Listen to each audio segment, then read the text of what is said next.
Hey gamers, welcome back to a brand new DSP video. And man, I had no idea what to expect from that interview with Craig from the side scrollers. I had no idea what we were gonna get because I'm not a huge fan of Craig. I think that he's just a culture war grifter. Whatever, think whatever you want.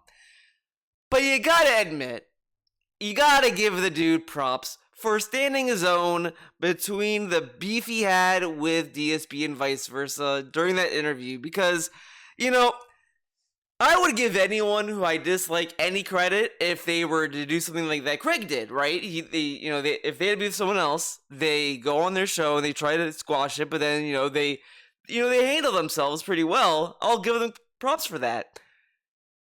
Except for DSP, because DSP when he like dunks on someone, it's not like cool or interesting or anything.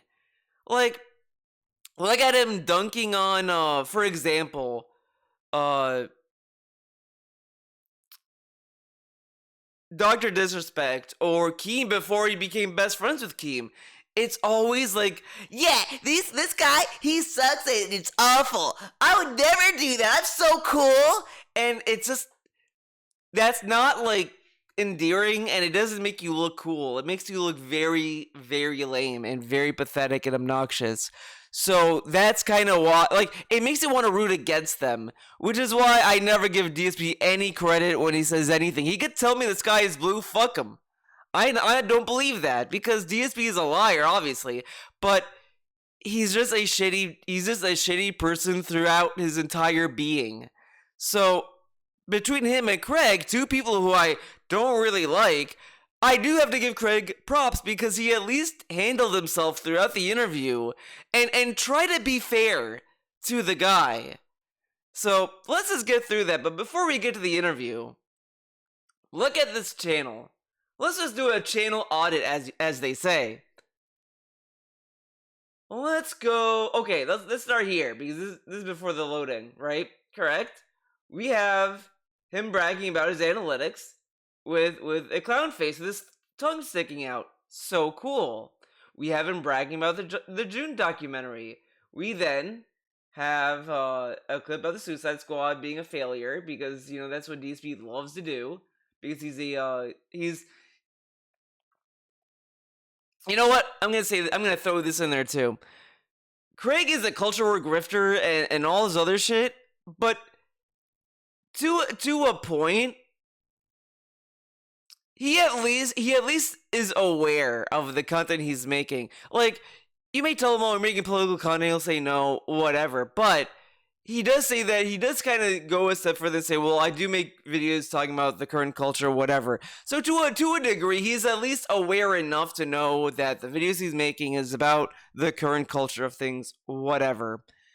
DSP, on the other hand, does this little lame segments about video game news. Now they're not news anymore. Now it's just whatever this is, and it's far worse because it's unknowingly just obnoxious, even just part of the culture war grift, but it's like dented because it has no opinion that you can't form yourself. Like Concord shutting down, you know immediately that's like hilarious because the game is not even a year old and it failed so bad the game is being shut down, and this is a game you paid for. So like, you already have opinions about that. Suicide Squad, no one liked that game. Everyone already has an opinion of that. So listening to DSP kind of talk about it is like not even interesting. And who cares? Like, it's like, move on, whatever. Then we have him shitting on duty. Okay, cool. We go to the next week. Oh, debunks detractors with evidence. But this was kind of him. Oh my god, great beginning. Him just hyping up. Oh my god. Him hyping up that he will reveal his WWE Champions account. Wow, cool. And then we get this, and this is the only wholesome content you got. The Xbox Elite 2 controller. And man, remember when he said that this was a scam? Well, a fan bought it for him. So because he saw Andy Worski use it, and he's like, I gotta be like him. I gotta be like my friend. And then we got the rest of him just uploading so many clips of him owning Craig. I say that very generously. And you know, he complains about Craig monetizing the hate. What's this, sir? You have not just like 1 or 2, 3 clips. And he also like clickbaited the daily rap of him. Craig interview is a disaster for him, of course. And then, you know, we have a few other clips on deck if we have time for them. But let's get to the big thing, the big deal. Okay, hold on. I almost saw the video. I think I've done it, but hold on. I have to see if well, I'm on screen. And I also have to say, how do I invite? The comments he got are not favorable for Phil. Like, his comments are all critical and like saying, DSP, you don't look good in this. Him. Hilarious, right? Correct? Oh, hello, sir. Hello, sir. Whoa. Oh, we cannot. Can anyone hear Craig? Okay, we're just gonna like fast forward this. I can make you a little louder. Let's see, because. Right. So if you say we were hanging out, then we hung out. So I mean, we probably played a few games together, I would imagine, over the years. Yeah. Right. Yeah. And you know, I actually, if you remember, I was a guest at Screw Tech Gaming Convention in 2012, 2013. I was actually a featured guest, and I even was one of the finalists at the Iron Man of Gaming competition you had. The Iron Man of Gaming, yes. That was so far ahead of its time, while also still being 20 years too late. People are saying your volume's still a little low. Is there any way you can Okay, we're still talking about volume. Let's just skip through this. Listen, I'll tell you what. What an upgrade. Great job. Awesome. Well, thank you. All right. Yes. So let's get started, because I want to respect your time. I know that you might have stuff going on today. You know what drove me up, like not drove me up the wall. I'm saying that a lot lately. But the thing that's funny is that before this, I don't think I think I skipped through it, by the way, but he tells his audience, let's respect his time. He's here, all this stuff, which is like how a teacher talks to their class. Like a teacher, like you go to school and the teacher is gonna have, and we're gonna have like a special speaker, a police officer is gonna show up to the class and talk about his job or whatever. And the teacher always tells the class, okay, boys and girls, we got a police officer here taking time out of his busy day to talk to us about being a cop.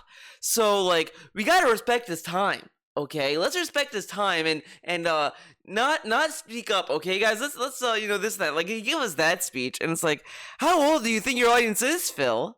I thought they're adults. Whatever, okay. And just to forewarn everyone, and I've never heard any interviewer start off with "let's respect our time, guys" or whatever the fuck. Like, dude, come on. Preface the whole conversation we're about to have. Stuttering Craig is on here today, and thank you for your time, Craig, for being on my Level 1 podcast. To have a conversation with me about last year, what happened with the events leading up to, including, and after my appearance on the Side Scrollers podcast, because there's been a lot of stuff said, all right, on my side particularly for sure, and a lot of heated stuff I've said. Craig has responded on his content, and we never really sat down to have a conversation about it publicly. And I feel like this is the best way to do it, is to have a forum where we're just going to be cordial with each other. We're going to talk about it, hash it out.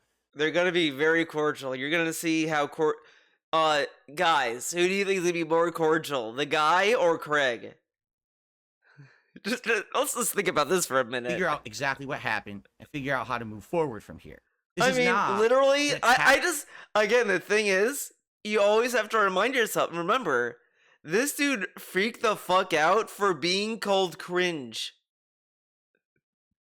A chatter, King Be Cruel, just said, dude, you're cringe, and he fucking freaked out and got mad. Like, man. Attack session on Craig. I've already said this right before Craig showed up, so I'm going to say it again, because now we're actually have him on the show. This is not, oh, I don't like Craig, let's all in the chat this is kind of lame to say, honestly, because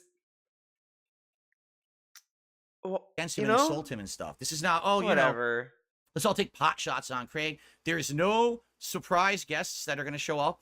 There is no shocking gotcha questions here. It's literally... There's no gotcha questions. I want everyone to just to just sit there and tell yourself every moment, the further we go in, there's no gotcha. This isn't a gotcha interview, guys. This is not. If you think it is, you're wrong. This is not gotcha, okay? It's not even a gotcha, you know what I'm saying? But it's definitely not gotcha. Literally not about anything about Craig's background or nothing. This is about just our interaction last year. That's the point. And Craig, I want you to know that up front, because I know you had said that, of course, my detractors have to interject themselves into every piece of anything I'm involved in, and they've been contacting Craig. Yeah, how dare they exercise their free speech? He's going to do this. He's going to do that. That's not going to happen. All right. Well, but now, go ahead. And that's great. I was going to say, and to be fair, I mean, I have invited you. I've tried to do this probably 3 or 4 times since the end of that show to kind of have this exact conversation. So I am glad we're actually getting around to. Like I said, I said multiple again, times. I don't care if it was on. Just pay attention to how many times you can clearly tell DSP is just not listening or even caring. He doesn't care what Craig has to say about half the stuff he says. He Our just show listen or to it's it. on your show. I don't care. I think this is great. I'm glad we're able to. All right, good. Now, that being said, I'd like to introduce Handsome Tom and Perfect Liz to the show. No, I'm just kidding. That's not happening. Listen, Hilarious. So honestly, funny. I would love that. I would honestly love it. Great. Okay, so I think what we should do to start the conversation is give a little bit of background about Craig, because a lot of people, on my show may not know, but Craig's been in this space for a very, very long time. Craig, how would DSP's chat not know? And one of the DSP's innovators chat in is making who told them video he's game coming content back on the or internet. whatever. I mean, in the mid-2000s, right? You were making big view content on your Screw Attack website. And this was before the era of like YouTube being prominent and everything. Like, you were there in the forefront, covering video games, doing countdowns, news stories, going to conventions, doing all kinds of stuff. And you've always been a prominent person in that space. It's not like you've come out of nowhere now with this side scroller show in the last year. You actually have a history, a big established history of making very prominent content. That's how I knew Craig, is because I used to actually watch the side scroller show way back in the day, in the mid-2000s. And I was a fan of the Angry Video Game Nerd, who was associated with Screw Attack at the time. So that's kind of how I got turned on to their content and started watching. Over the years, I did have association with Craig and Screw Attack. For example, I went to, which I know Craig says he doesn't remember. I don't blame him. Way before I was even a YouTuber, Why is it always I went to blame? MagFest. Whatever. This a saying. gaming convention, and we hung out like the whole time. Like, I was with these guys, and we were playing Street Fighter. We played Call of Duty together at the time. There was a Call of Duty competition, and we even judged a rock band competition together. I don't even know if you remember that. Did we? Yes, we did. We were both judges on the panel, judging people doing rock band and stuff. It was fun. So that was like our first personal interaction. And then I'm like tired of this origin story. I was a YouTuber. I was a big YouTuber in the gaming space. Oh, I was big like, YouTuber. Not top, but I was bringing in. All right, we're just gonna retirement, and skip I said, ahead. I'm tuning out. And let me tell you, Craig, you were the most gracious dude. Oh, now I knew that. Look how much he's buttering him up. By the way, like this was meant to talk about like the interview, and he's going out of his way to butter up Craig. Craig, you were so cool. Craig, when you like entered the building, everyone applauded you. Knew that you didn't really remember me from MagFest at the time. You were like the most nice guy to me. You were there, and we had a table, a vendor booth, and there was a little misunderstanding about a vendor booth with someone else, and we hashed all that out. And basically, you were so cool. And so from my history of knowing you, Craig, you were just a really nice guy. You were a good guy in the gamer space, making this content. We hung out at MagFest. You were so personable. You're such a nice guy. Meet you at Screw Attack Gaming Convention. So all the history I know of you is that you're just a really solid dude, right? So what changed? But it's like really funny though when you listen to how DSP's interactions with Craig, they're all public settings. Like, I don't think Craig is gonna be in public and be like, "Fuck you, get out of here," whatever. But whatever, whatever. Maybe he would. Maybe he would now. When did I become so irrelevant? Oh, irrelevant? Not irrelevant. That's absolutely not. But basically, I want to preface this of how this whole thing came about, why I would even want to be on your show and stuff like that.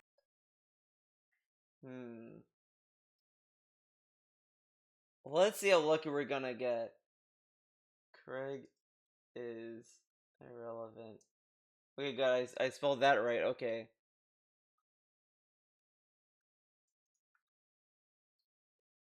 Nope. Okay. I got debunked. So I heard, what was it? It was either late 2022 or early 2023.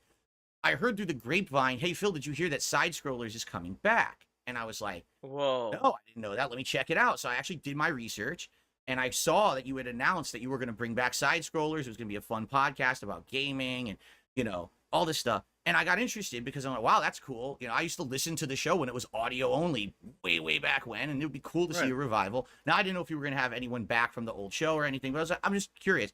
So I actually started listening to and watching your show when you revived it. And I just was thinking in the back of my head, now I know at this point, Man, everyone hates I low-key kind of wish the I wish we lived in a timeline where someone else did that interview. Sure, let's say someone else did that, but DSP still watched the side scrollers.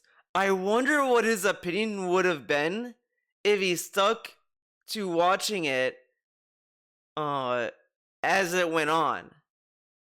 Because I wonder what his opinion would be.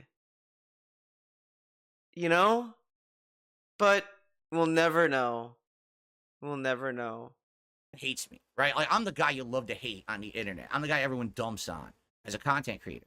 But I'm like, man, it would be fascinating if out of nowhere, out of the blue, if Stuttering Craig contacted me and asked me to be on his show. Because that would be wild, because I don't go on shows, right? I don't do interviews. I don't do anything.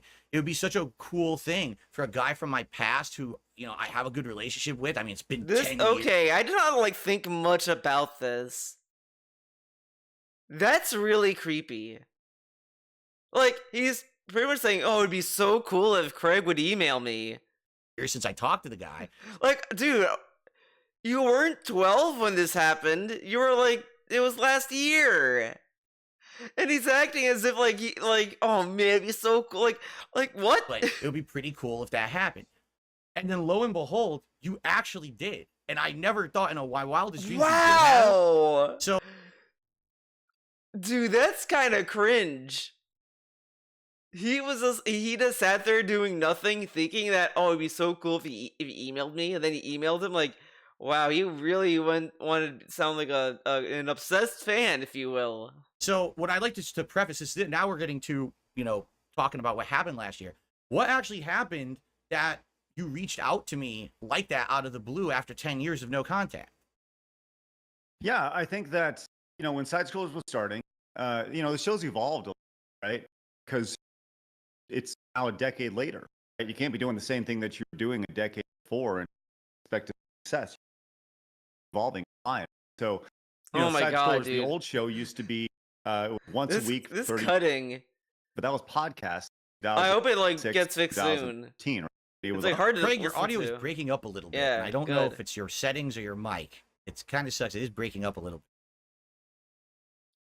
bit. Yeah, Craig, we can't hear you now. Yeah, it's all right. When I was like, okay, we got to bring back Side Scrollers, and the idea behind it was, I left the video game space in its entirety. There you go. For better part, for about a year. I went and I worked in the firearm, and when I my God, it's still doing it. What happened?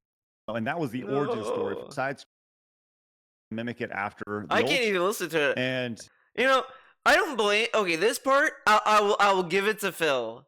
I don't blame him for not paying attention, because it's it is so noticeable. It's like DSP's mic setup on steroids. The internet's not the same as it was 10 years. So naturally, the show had to shift, and the show has shifted, and it's become more of a live. It's not necessarily a podcast. Chat always has a voice video game nerd, or people got to know any of the number of partners that we've had throughout the years through Screw Attack.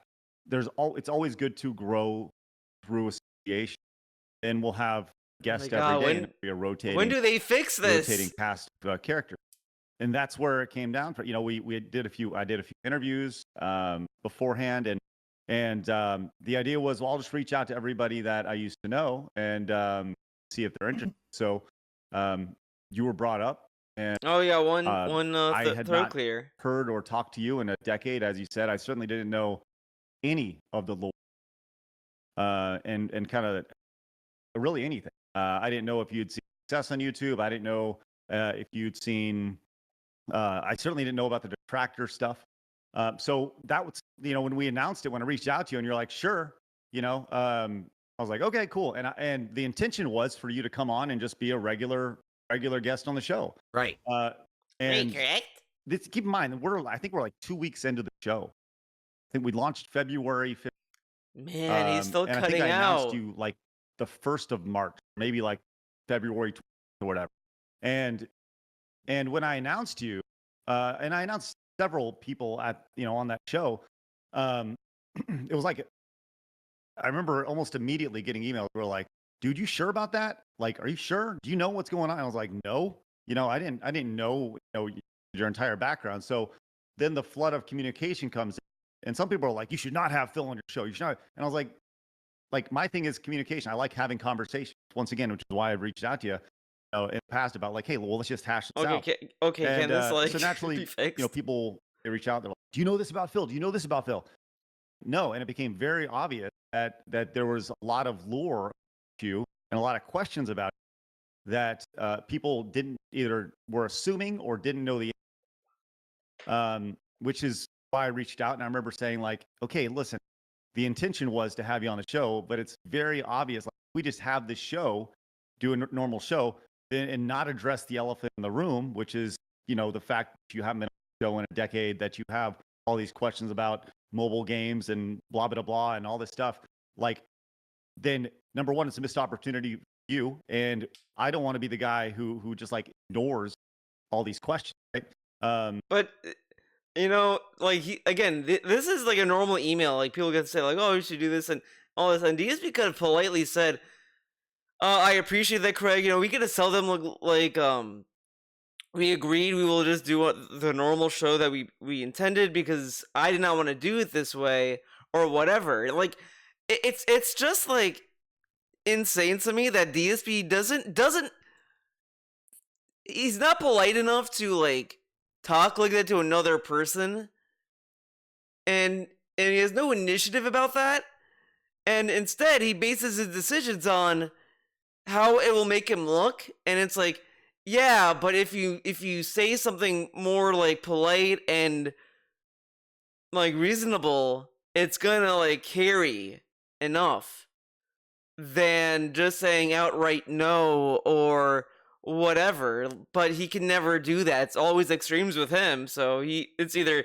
do it or don't, and then whatever. Because it's interesting. So that's how. And also on top of that, even if he turned it down and said what I said he should say, Craig should back him up with that decision, because again, this isn't something that like Craig is not Craig. DSP wouldn't turn it down shitting on Craig. He's turning it down because he didn't want to do that. He wanted to just have a chat with Craig, and presumably that's what Craig would naturally want. So he does a normal conversation with him. So he should understand it, presumably.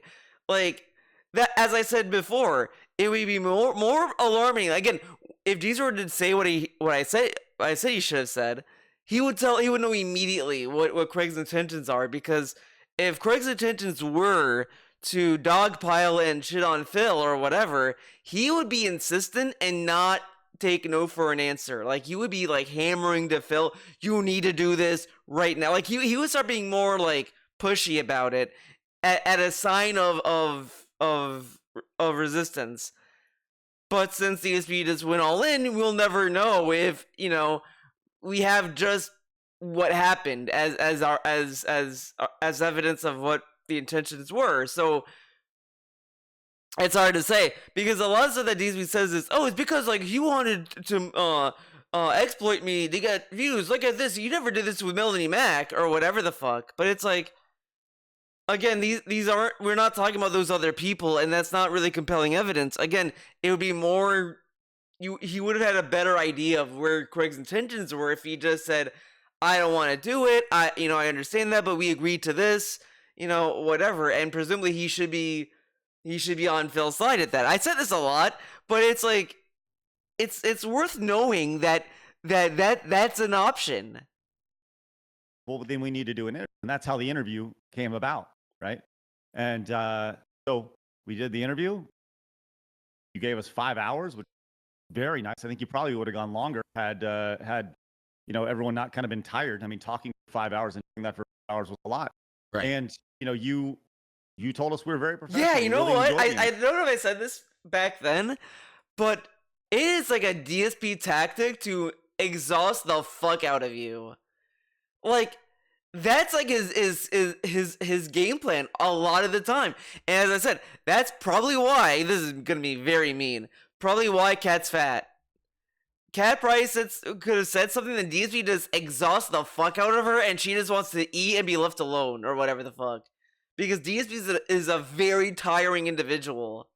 Because, you listen to any conversation he had with his fans, and it's always a roundabout conversation to the point where you'll either just be driven mad, or you'll just be like beaten down as a dog and just be like, oh, okay, Phil, you're right. Because DSP is just is that guy. He's that guy. Yes. I remember you saying in particular you wanted to do it again. Like, right. Okay, cool. Okay, hold on, because people are making some very positive suggestions. This cancellation is very positive. Discord.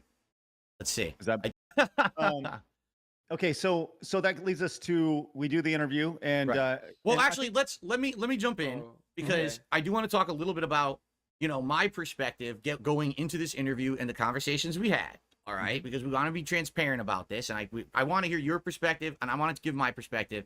Because let's be honest, the truth is probably somewhere in the middle. That's what happens in all these situations. Okay? This is so lame to say out loud. The truth is somewhere in the middle. Just say your perspective. Just say, well, this is what I think. So from my perspective, Whatever. You contact me out of the blue and you say, I want you to be a guest on the show. And I'm thinking in my head, I've been watching the show, and the show has been pretty entertaining. These guests get to kind of showcase their expertise from where they come from. They talk about the topics you're talking about, so it makes them look personable. It makes them look good. And then I hate this so much, man. I hate it. They take expertise where they came from. It makes them look more personable. Like, dude, this is like fucking PR speech.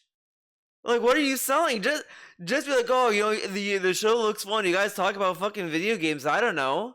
But this dude can't go a day without shooting buzzwords. And then they get to kind of talk about their brand or whatever they're working on. And for me, I actually was just launching a new channel called DSP React. And the idea was that I was going to try to use this appearance as a way to kind of launch this channel. I had all these ideas for things for the channel and everything. And this is a way to get it out to a new audience. Maybe you're not interested in seeing me play games, but maybe you want to see some kind of React style content, right? So okay. Originally, I was just supposed to be the guest. And then you said, well, there's an elephant in the room. All these people want me to interview you. And I was like, well, I knew this was coming because you might not realize this, but the year before, a lot of other prominent YouTubers had been talking about me in a very negative light. Okay, one of them was actually Moist Critical. Oh. And he had called me out I was for my almost grifting, confused. that I was baking too much, and how could I do this to my viewers? That's not how you use the word. Grifting, oh, you got rid of my grifting. That implies, you know what? Actually, I'm going to allow him to use it because it kind of, in a way, has him admit that the begging isn't genuine and it's actually a shtick. Like that's what it implies, because grifting is just you, scamming. Like, you're scamming people. Like a snake oil salesman. So, him saying Moist Critical called him out for grifting, for him saying that he needs support, blah, blah, blah, is really funny. It's really funny that he just said that without knowing. It's very obvious. You can tell he learns words that he doesn't know the meaning very well. Classic Phil. Viewers and stuff like that. And when he had done that, I was like, I agree with him, because now when I look back at how I was talking on a particular stream, like, I agree with this guy. Like, I'm being a miserable wretch. I'm being an ungrateful jerk. I said, but the thing is, if that's the case, right? Why don't you ever interview me? Like, if everyone has a problem, no, you had a dream, Phil. Tell us about the dream again. I would just like to be interviewed and treated like a person rather than yelled at across the internet from their people. This is so dumb, though. He did that with Keem. He did that with Keemstar, throughout his career. And Most Critical just responding to what he saw. Whatever. He wasn't yelling at you. Whatever. High I'm courtesy. yelling It's at kind of you. like punching down, right? I'm just a punching little up, rinky-dink guy, actually. Think and I got about these it. giant YouTubers Look at my talking about me in views. a Look at my negative way. subs. And I had That's announced right. the I'm year punching before, I up. want to do an interview. Well, of course, who contacts me? Who wants to do an interview? All my detractors, all these assholes. And I'm like, you know what? After thinking about it, I don't want to do an interview because they're just going to waste my time. It's just going to be Okay. really unfair treatment. All right. So then, when you reached out to me, and now all of a sudden you're saying, "Oh, this is going to be an interview," Wait, I'm thinking, you know what? You know what's funny? Hold up. I gotta hear this thinking again. about it, I don't want to do an interview because I announced the year before I want to do an interview. Well, of course, who contacts me? Who wants to do an interview? All my detractors, all these assholes. You know what? Fuck this guy. Let's be really negative and toxic about this for a fucking second. This dude was saying out loud during that saga, saying, "Oh, I get a lot of emails from channels, but they don't have the reach I'm looking for. They're not big channels, man. But now they're all assholes. Fuck you, man." Dude, he was shooting people down for not having the reach he's looking for. And then he was hyping up projects he's working with other people. This dude is insane. He's a monster. And now he's saying, "Oh, they're trolls and assholes." DSP, I think you're the asshole. You're shooting down channels because they didn't have the reach you were looking for. But treat me like a human. But you gotta be a big channel, obviously. Okay. And I'm like, you know what? After thinking about it, I don't want to do an interview. And this is stuff he said inside his head, by the way. He never said, "Okay, I give up on this," or whatever. Just going to Whatever. waste my time. Okay. It's just going to be really unfair treatment. So then, when you reached out to me, and now all of a sudden you're saying, "Oh, this is going to be an interview," I'm thinking, dude, I know Craig. Craig is And you know what? It's a very funny situation. A very peculiar situation. He says he wants to do an interview to hash the shit out there, blah, blah, blah, blah, blah. He doesn't really say he's not looking for an interview anymore. He just says, "Well, we gotta wait until the gaming season's over." The classic excuse. And then Craig hits him up, and he's like, "Oh yeah, I'm gonna do this." Now, naturally, his viewers and trolls were listening to what DSP was saying how he wanted to be interviewed. So naturally, they would assume that's what Craig was doing. And you know what? I don't think anyone. Oh no, I take that back. I think people did know it. I think people did mention this. I'm being dumb because this sounds like a new idea, but it's not. But people were just responding to stuff that DSP was saying. So in a way, DSP kind of tricked tricked Side Scrolls into becoming the monster of interviews for him, and that's kind of funny. Because if DSP didn't have that stupid lame ass shit, I don't think it would have happened. I don't think that interview would have happened. Think about it. Because again, look at all the stuff that was going on during that time. Everyone was talking about, "Oh my god, people are going to try to interview him to clear his name, blah, blah, blah, blah, blah." And so, of course, it tainted the water of anyone doing an interview with him. Now, I don't want to say DSP said that intentionally, because I don't think he's that cunning. I just think he's that stupid. Because, and this is probably why this Kino arc is going on.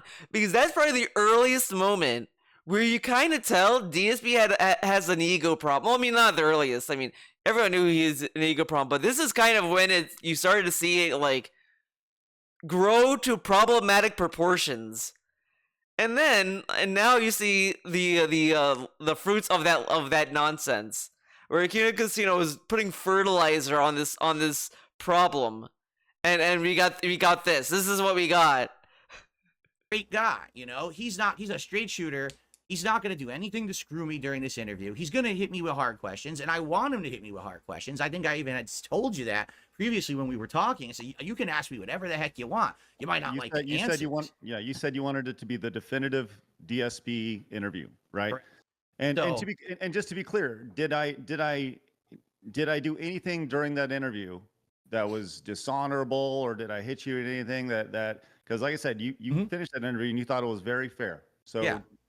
Did I would say there were a few times that things were suspect, but at the same time, it was never outright like, "Oh, disrespectful gotcha moment" or something like that. The one thing everyone's going to say is when Keemstar showed up, right? Now, I don't know how that came about. You know what? Let's clear the air about that right now. Oh Sure. man. How on earth did Keemstar end up in my interview? Because It's obviously not that that was a shock. And it's if you not- remember how it happened, Dude, it was I really kind of want to questionable skip this. circumstances. It's not Someone even DDoS'd that me off sus, the internet. honestly. So I Everyone couldn't knew even what happened. Continue the interview. And as I got DDoS attacked, Keemstar showed up on the show, and everyone's like, "What the heck is this?" Like, I'm sure this is a coincidence, right? So what actually happened? Yeah, well, and once again, it's been 18 months, so I'm actually going to go through and I'm going to look through my DMs right now via DM to I'm just see gonna- what. Oh, you're going to Skip divulge something ahead. that he's going to be pissed about? Nah, we even talked about. He came Oh. on the show last week, and we had I don't like to divulge private conversations, but let me go back as best I possibly can to see. Let's see, we did that on what? FYI, because I don't know if you know this, Craig. I had Keem on the show last week, and we hashed everything out. We're good. Cool, excellent. It's kind of funny though. Craig just said, "I don't want to divulge personal information," and he's like, "Well, it's fine, Craig. We're friends now."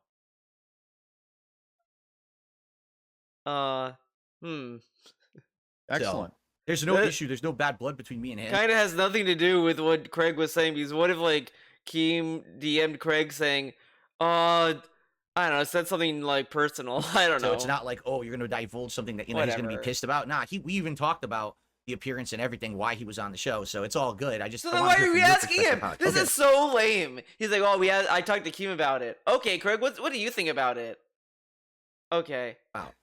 So Cool. I think somebody had mentioned the idea of having him on, and I was like, well, if you're watching, then DM me. So he DM'd me, and the idea was like, look, you said beforehand you didn't want to talk with him, right?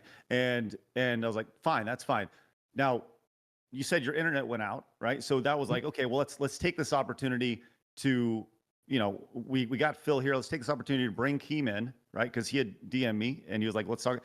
And if you recall, during that interview, like I was attempting to honor your word there. You said you didn't want to talk to Keem. So I went out of my way to be like, listen, we'll only have Keem on if you're okay with it. And the intention, and I think I've said this at the time, was to build a bridge, right? Was to build a bridge. And to think about this, you probably wouldn't have had Keem on last week had we not done that on Side Strollers, had it not opened up the communication between the two, right?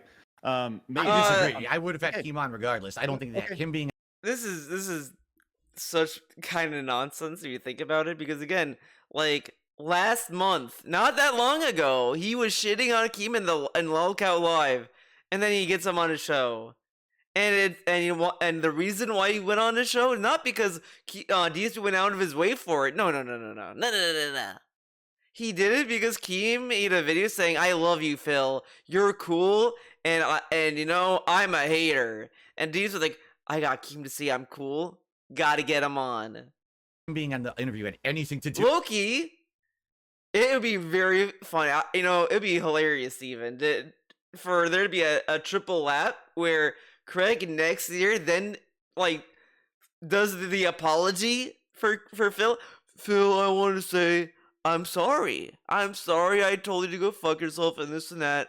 And I really am sorry. Whatever. Say whatever. Then he's like, "Okay, guys, we have Craig on. He apologized." Okay, and he gets him on, and then we get a triple whammy. And then Craig goes like, "Hey, Phil, you really hated me, and all I did was say sorry, and you believed me. What did I say about you, sir?" To do with him being on this show Okay. last week.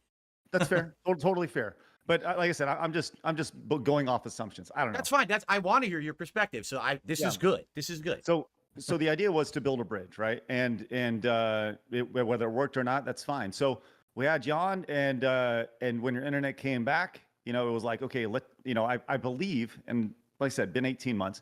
I believe we pulled Keem back, brought you back on, and said, hey, we have Keem here. Are you okay with this? Before Keem came back on, right? And the way I like to think of it is probably like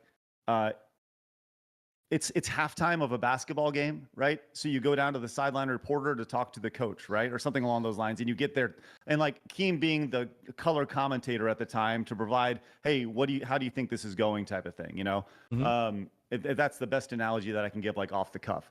But yeah, it wasn't meant to be malicious by any means. And nothing that we've ever done has meant to be malicious towards you. And I've stated that continuously in my communication with you. It's never been meant to be to tear you down or make Until it was, right? Your words, make money off your misery. That's never been an Make money intention off your at all. misery. So yeah. Okay. So Okay. I understand what you're saying. I get it. But you have to understand that from an outsider's perspective, okay? Even what you just said, a lot of people didn't know. A lot of people didn't know that I told you beforehand that I didn't want to talk to Keem on your No, wait. From an outsider's perspective, Whoa. okay? Even what you just said, a lot of people didn't know. Whoa, sir. They asked him, like, in the fucking interview, and he said no. That's what he said. He said, I have no intention of talking to Keem. Then, after that, later on, when they asked again, he said, sure. Phil, that it wasn't a mystery. You're not fooling me. A lot of people didn't know that I told you beforehand that I didn't want to talk to Keem on this interview. So you've been told ahead of time, I don't want interaction with this man. Literally, one of my trolls who works at Comcast DDoS's me. I'm serious. This is proven it happened. There's actually evidence now, and the person's been fired. Again, this is more delusion. DSP is building delusion again. Like, I didn't think about this at first, but so the troll who works at my ISP DDoS's me to kick me off my own interview, and you bring specifically the guy I told you I don't want any involvement in this interview onto the interview stream. So I think you can understand how that looks, right? Okay, but like, again, this is not like a good point, because first off, during that time, DSP was also like hot off of like yelling at Keem for trying to reach out to him to get him on Lolcow Live. That was like a hot topic for like a year. DSP and Keem have a history throughout the years or whatever. DSP keeps talking about Keem. Like, it's only natural during a DSP interview that they would want to talk to Keem. Because, again, you don't think that they might have been interested in this $50,000 idea that they offered you? Okay. Right? So, and again, they asked him to his face, he said, sure. At the end, he could have just said no. Now, I think DSP hits him with, well, how's that gonna look, man? DSP, it's your interview. And like, people will be mad, sure, and they'll probably call you a bitch, but they're calling you a bitch anyway. They even call you a bitch even after the fact. Hello? So while you're gone, I'm actually looking at our DMs with right now. He said, let me pop on so when he comes back he can respond, right? Because I believe, and once again, 18 months. I believe we were talking about Keemstar beforehand, right? So he was broached. The conversation about him was brought up, right? So and you know what? I'm glad Craig said this, and I wonder if he's gonna land on this. But DSP's biggest issue about the following stream was that they didn't have him on to defend himself. But as he said, they were talking about Keem, so why shouldn't Keem be able to come on and defend himself, Phil? Isn't that only fair? I'm of the mindset that if I would rather talk with somebody than about somebody, right? And I've said that many, many times on our show, and I say that right now, which is why, once again, I'd much rather talk with you than about you. So I think that was the situation. He said, let me pop in so when he comes back, he can respond, right? And you know what? At this point, you kind of feel that this is starting to become a gotcha. Like, I don't know exactly when the turning point was exactly, but the fact that he was trying to paint a picture about Keem's involvement kind of leads you to some suspicions. Like, why is he asking about like this? Like, he was there. You talked to Keem about it, and now he's like saying like that he's off, and then he brings up that he said he didn't want him on, and it was behind the scenes. But even though I said it on the stream, huh? The idea that you said something about Keem. Keem then responded. You come back and you can then respond to what Keem said while still keeping you separate, right? But the opportunity was there. It was like, hey, well, look, once again, Keem, you can talk about DSP. DSP, you can talk about Keem. Why don't you just talk to each other right now and hash all this shit out? and everyone's better for it, right? Yeah, So and that was like, if and they could all, and it's kind of obvious that it was at least, you could say it might be orchestrated or whatever. As I said, it's like, it's kind of like whatever. I could go either way with it, but it also comes off organic as well because again, like, he was just there. Like, it's not out there to think that they could reach out to him.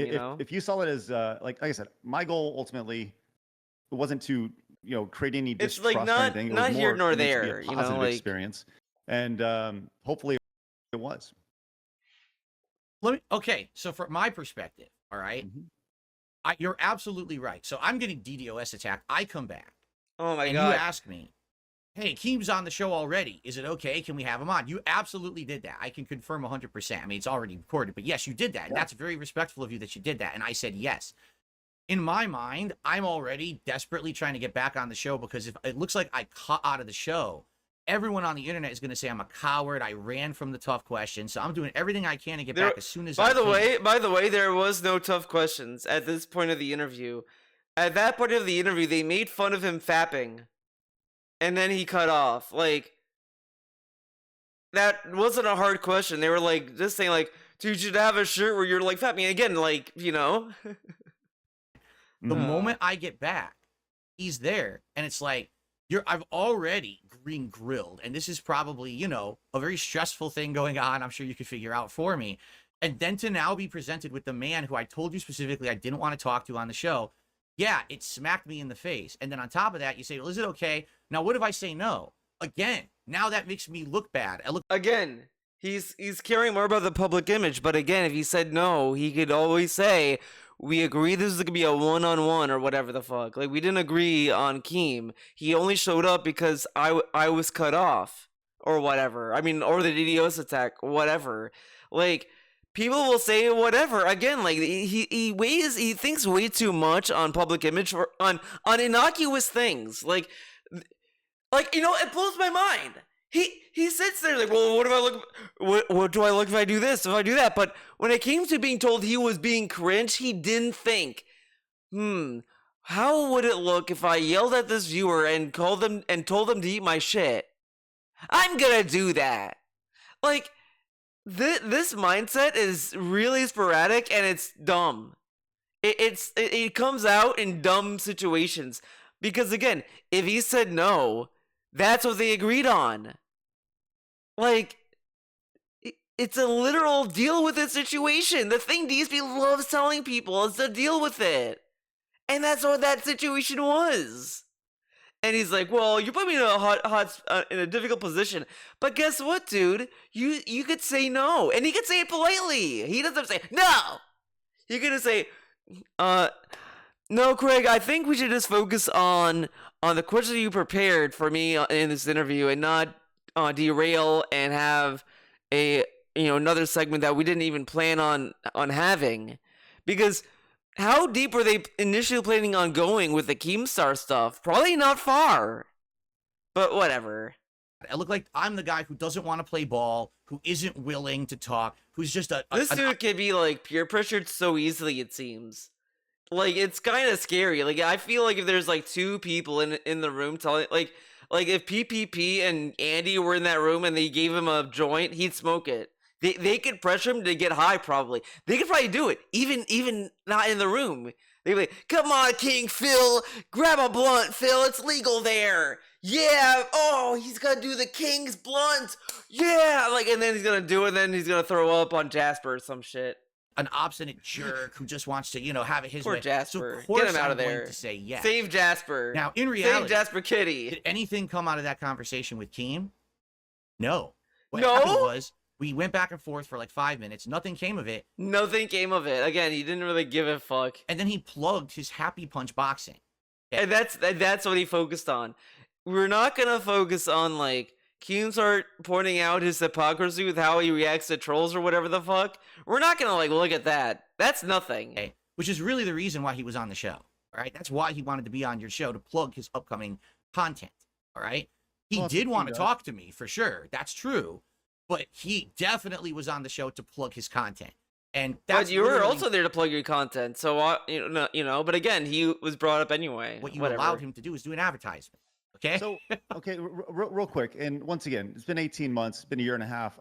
Maybe my things are a little fuzzy, right? Mm-hmm. I'm looking through my email, and I actually don't see any reference to Keemstar at all in that. So maybe it was mentioned beforehand. I don't know. Maybe I knew there was some sort of beef between you guys or something. Yeah, we did. We had beef on the internet, and I believe Right. at one point, I don't know if specifically it was like Keemstar, but I know you had said, is there anyone? I said I just want it to be us, right? I don't Oh, want to have man. guests coming on and Oh, stuff. Right, I right, want right, it to be right, right. our conversation, Whatever. right? That's what it was supposed to be. So, Okay, so having I this almost thought guy he was is going on shocking another that he's in tangent. there. Why is he on this interview, right? Why Okay. is he there? I get Why it. is he there? Right, I get Craig? it. So, Okay. but with that said, we did finish up, and you were totally pleased with things, regardless of if Keem appeared or not. Mhm. You were pleased as punch. Said you want to do a second time. I said I'd like to do a second time, and to be clear, everything was great, and until the next day, right? That's right. Now, to preface this, Mm-hmm. we had actually, in our discussions about this interview, the discussion was we were going to do this giant, hard-hitting, harsh interview. And then once we got through it, I can't remember the exact wording you used, but basically it was kind of like, let's get through the tough thing, and then let's do the fun thing, right? First, let's do the interview, then let's have you on as the guest as you were intended to be originally, right? That was the whole intention of this thing. Yep. So you're absolutely right. After the interview, I jumped on my own personal stream and I expressed to my audience, listen, I knew it was going to be a rough interview. I knew he was going to ask questions that I wasn't going to be able to provide evidence of my side of it or whatever. And that's fine. I just wanted to have a place where people can see all of my answers. So they'll stop bugging me on my streams about this stuff. Because it really had nothing to do with my content. You're talking about mobile games and expenses and shit. Oh, man. It has nothing to do with the broadcasting I'm doing every day of gameplay and stuff like that. I just wanted it to be somewhere else. So I actually was happy that we had covered all of that. All right. Mhm. So by the end of that day, 100%. I was okay with how everything had gone down, even the shocking surprise guest and all that of Keem. Whatever. So then why? So now, Whatever. I would like to hear your methodology about what happened the next day on your stream, because what you had publicly said, you could correct me if I'm wrong. You had publicly said on Friday, the day after, you were going to do a decompression day where you guys were just going to sit around playing Mario Kart, shooting the shit, and having a fun day. That was the original intention after this crazy interview, but that is definitely not what happened. Yeah, so you're right. I said we're going to do a decompression stream, and the intention was, and remember, once again, we're a month into the show, and at the time, we actually did test out like Friday gameplay streams, right? We were trying to test those things out. Now, some more context for you. The last time the audience saw Adam is the last time I saw Adam. So Adam left. He went to go have some dinner. So the first time that people saw Adam the next day was when I saw Adam the next day, right? Maybe 60 seconds before we started the show. Let's clarify. Adam is one of your co-hosts, so people might not know. He's one of your co-hosts on the side scroll. Yeah, show. he was. He's doing his own thing now, which is great. And he just had a kid, and like I'm super stoked for him. And he's welcome to come on the show anytime. Which, by the way, I do think that you and Adam should hash it out as well, right? Yeah. Okay, so again, I'm with that back said, on. Oh man. So the next that'd be day, something. that's gonna be the back pocket. He's gonna save Adam for when he really needs the views. When this thing blows over, it's like, I gotta get attention. Adam, wanna come on? That's what he's gonna do. Really, just saving for the Adam. first time, have an opportunity to Adam, talk what do about- you think talk about Craig? what's happened. Usually, this would happen like Did you he did. force you to shit on me, Craig? You Adam? left and you went on and did your own decompression stream, right? And so that was our first opportunity to do our decompression stream. Now, Adam thought you were full of shit, right? And he said so in so many words, right? And when I think that's the thing about the interview, which was really unique, was I had done a lot of research on you and everything leading up to, based off of what right or not what people were saying about you and questions about you. Well, this is a good point to break off before we get to your Friday stream. So what exact research did you do? Like, who did you talk to? What information were you gathering upon when you went into this interview? Because I think people want to hear your perspective of what your notions were me going into this thing and how it turned out. Well, I mean, I did talk to pretty much anybody and everybody that I could talk to about you. I mean, let me see if I can find my Google Docs about it, and I can tell you exactly what my research was. But yeah, I went in and made that. But I do want to finish my point here. And okay, go ahead. Yep. The idea that I had a somewhat of a background. I'd done a couple weeks of research on it, like way more research than you possibly should do for an interview, right? Mhm. But my thought was, and I said this before, and I'll say this again, I wanted to treat you with respect. I wanted to treat me with respect, and I wanted to treat the audience with respect, right? And I had a pretty good idea of what the audience was going to look like, right, for this. Here we go. I got this doc right here. Potential DSP questions, right? And Okay. this is, it's all various things that we touched on, right? Now, where did this come from? Was this like you asked people what questions you would want me to ask DSP, and you made a compilation? Is that what this document is? No, I think a lot of this was just through various DMs and communications, things that people had asked and wanted to know about you. Obviously, the WWE Champions thing, the various clips that broader questions. How do you think? Let's see. I'll just go down the list. I've been told not to interview you. Why do you think that is? When you stream, who is streaming, Phil or DSP? What have you done to change the perception from a production standpoint? Right. So, like I said, there's a list of these things. Right. You asked me And then questions. there's like some of my notes in here, right, where we talk about Notes. Oh, where are the notes? I remember one point in particular we were talking about you've been doing this forever, but you don't have a business plan or a financial plan. People were really hung up about your taxes, so wanted to touch about that. How you spend your money, obviously, with WWE Champions, which we can talk about that in a little bit. So Craig, you have to understand, literally every question you just asked, I mean, just think about it. Every question you just asked is basically like personal stuff.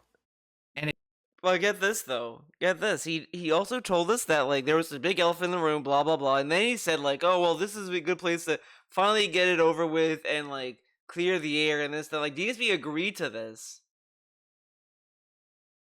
Like, okay. I don't quite get why he's complaining about this when he said that this was the plan and this was what he agreed with and all this other stuff. There were even stuff he said after the fact. He said, the interview worked the way I planned it, man. Of course it's gonna be come clean. This is where all whatever. He said all this stuff and now he's like saying like, yeah, you realize that you asked me these questions, right? Okay. And it's stuff that my detractors would want to know. Okay. So now I'm just telling you from an outside, from your perspective, from an outsider's perspective, or even my perspective, it sounds to me like what you did for 2 weeks. You just said, hey, everyone who doesn't like Phil, contact me and talk to me. But he didn't you say even that. had a clip from It's a Gundam, one of the most infamous. He literally just made a general tweet. Like, this is like incredible insinuation. And the thing is, this is really rich coming from Phil. DSP would do the same shit. He would leave something open and then like if Phil say, Phil, you said this and then all you got was fan letters, whatever the fuck. How is this not biased? He's like, I left it open for everyone, okay? Everyone can participate. And this and that. And now he's insinuating that all Craig did was talk to detractors. I mean, sure. But at the same time, it was just a general tweet that started it all. Like, you can't really, like, sprinkle that much into that. Like, he would have more of a point of starting Craig was, like, he went to that being said, like, before the interview, to then talk about what questions I ask and ask, like, Meerkat and gang, ALT and Steve of the Dead, and ask them what he should ask, but he didn't. He made a tweet, and then that opened the floodgates, and people contacted him. Like, you can't really blame who DMs fucking Craig over this. You know what I'm saying? Rags on me all the time as an audio question at the end of the interview. Papa Gundam, yeah. What I would like to ask you right now, and I hope that you'll be honest with me. You say Papa Gundam? I will. In your efforts to gather information about me for this interview, did you talk to anyone who actually likes me? He tried to reach out to Derek, and Derek blocked him. So there you go. I think I was open to talking to anybody who would, but nobody reached out that said. And you know the thing is, DSP has conditioned his fucking fans to stay silent. Think about it. Okay, guys, just remember, man, like, you get attacked by just talking about me, man, and this and that. To a point where they're afraid to like talk about Phil, and somehow Craig was supposed to go through all that brainwashing to get them to open up about liking Phil's content. Like, And again, remember, guys, this is not a gotcha interview. He's not trying to have a gotcha over Craig. He's just asking innocuous questions that DSP has openly stated are like reasons why he thinks they were being unfair to him. But this is not a gotcha interview.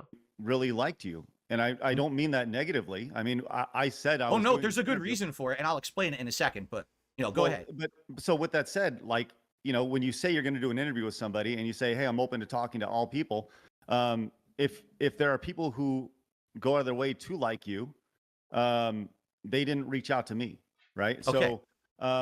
So your theory of like I only collected things from detractors at the time, you know what? It may be right, but once again, it wasn't malicious. These are all things that. But that people, again, Craig wasn't seeking it. Like he opened his DMs or whatever, and people came to him. How was that Craig's fault? Like it's like you open a community center, right? No, it's like you open a sandwich shop, right? And you're like, guys, buy sandwiches. And then like neo-Nazis show up. Does that mean that like, your shop is only for neo-Nazis? It's like, dude, like he opened a sandwich shop and people just showed up. Come on. We're curious about. And you have to admit, Phil, when you're essentially radio silent for a decade and people don't My go in haters and went to the they don't have sandwich an shop. opportunity to interview you, it's important to flush those pipes out and just get it all out there, right? It goes back to the elephant in the room, right? When you have this giant elephant that everyone's staring try at, to make if you it as don't have an opportunity to DSP-esque as talk about those possible. things, whether they're personal or not, right? Then they should be addressed because that is what. And you know what? Oh my god, man. DSP called him up for being disingenuous. Like, oh, why are you being disingenuous? And this that because they asked him up front, we will not talk about Kat or whatever the fuck. And he's like, talk about her, man, yeah. And then DSP like opened up about her having a restraining order. Like, what was that about, sir? Is what the DSP lore is all about. Right. So, if you did have to use the opposite side of this, the detractor versus the champions for DSP, not a single champion reached out and was like, hey, did you know this? Did you know that Phil donates to charity? Do you know whatever, right? And had they, then we would have. Now, with that said, leading up to this, you also knew what this was going to look like because you prefaced me. Why I mean, I is he have sitting our like emails this? Like pulled how he's up, sitting, he's and like this. You gave me, sent me ammo saying, hey, this is what I think they're going to ask. And I feel like I've addressed a lot of these things. You sent me videos of you addressing these things. But as you said, you wanted this to be the definitive DSP interview, right? Right. So if you want it to be the definitive DSP interview, then naturally I should be listening to everybody who has criticisms of you. And if there is this lore that's attached to it, then I wouldn't be doing my job as the interviewer to do research, good and bad, about the interviewee. Otherwise, it's a fluff piece. Okay. And fair enough. And I accept that answer. But now I I'm gonna accept give you that my answer. response, okay. Sure. And you probably don't know this. All right. Oh man. The reason that my fans don't reach out and get involved in this kind of stuff is because my detractors, okay, those people who you were talking to get questions to ask man, me, this is so systematically hunt down, harass, dox, and do horrible things to anyone who publicly supports me. Okay. And I'm not just talking like, oh, someone was in the chat and said, I like Phil. I mean, they'll try to hunt these people down, find their social media, find where they live, find where they work, call them, harass them, call them pedophiles. By the way, the part of the people like okay, he's low-key bringing up the Derek situation, but you want to know what's really fucking stupid about this? Like, and I think the Kino guys that like are in DSP chat should probably be a little mad at Phil about this one or whatever. DSP is shitting on Craig for talking to people who went out and called Derek a pedophile, right? Well, DSP, you are like doing streams with, friends with, love their streams with Kino Casino, who, you guessed it, called Derek a pedophile. And helped driving you to block him, to ban him. So now, you're using that as a way to like victim blame, like not victim blame, victimize your audience. It doesn't, like, how does that look, sir? Sure, it's a lot of thinking, but why else bring it up? No one was calling, by the way, no one was calling pedophiles before Derek. Just to put that out there, the most people were saying is that they are weirdos. And this and that. The pedophile shit only came around when Derek showed up. And when Derek was doing sus shit on top of that. And again, DSP does not understand why people had a problem with him. I cover this situation with Derek 1,000 times at this point.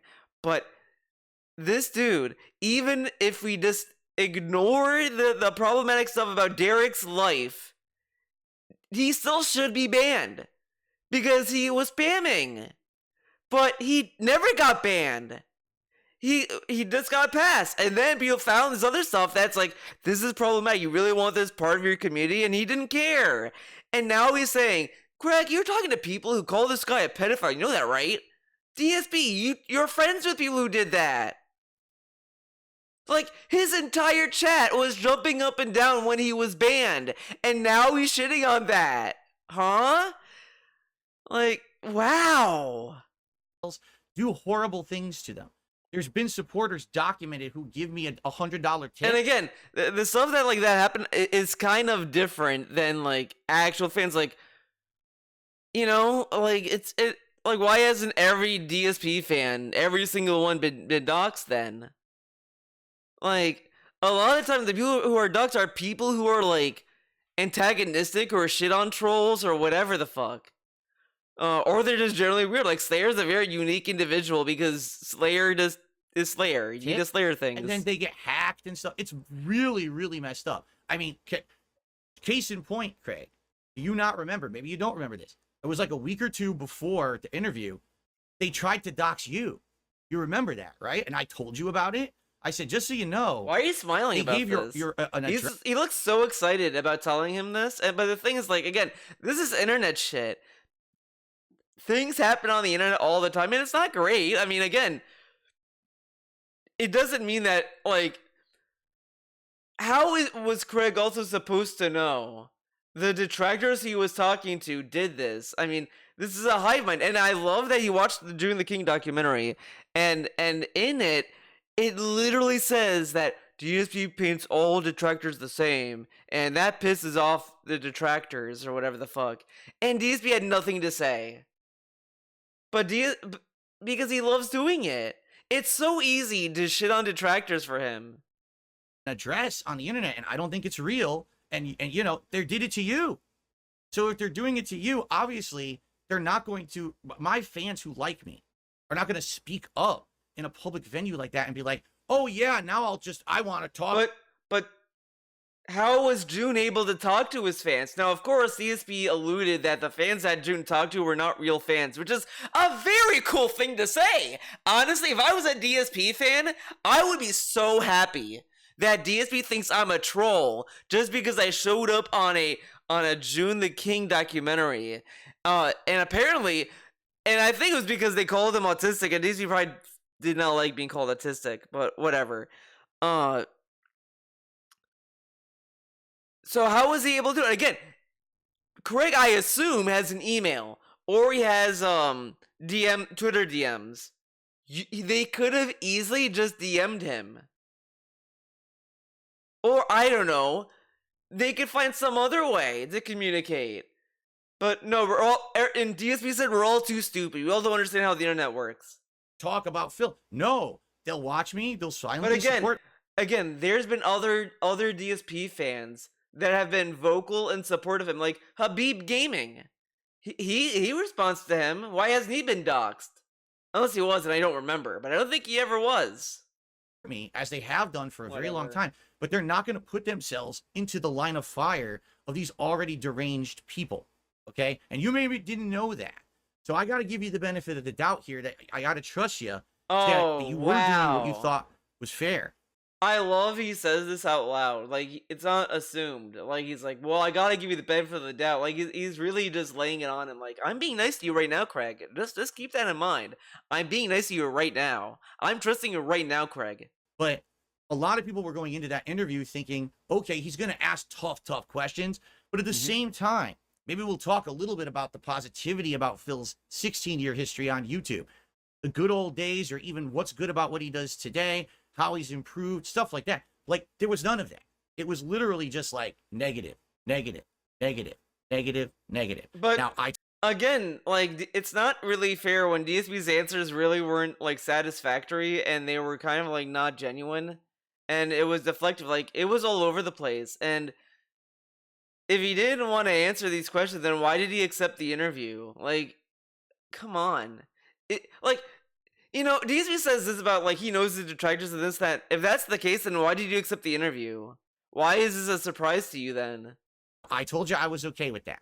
All right. But okay, so why are you complaining? They're looking at the situation like Craig just sat around for 2 weeks claiming he did all this research, and all he literally. Oh, this is just poisoning the well. Look at the seasoning he's putting on.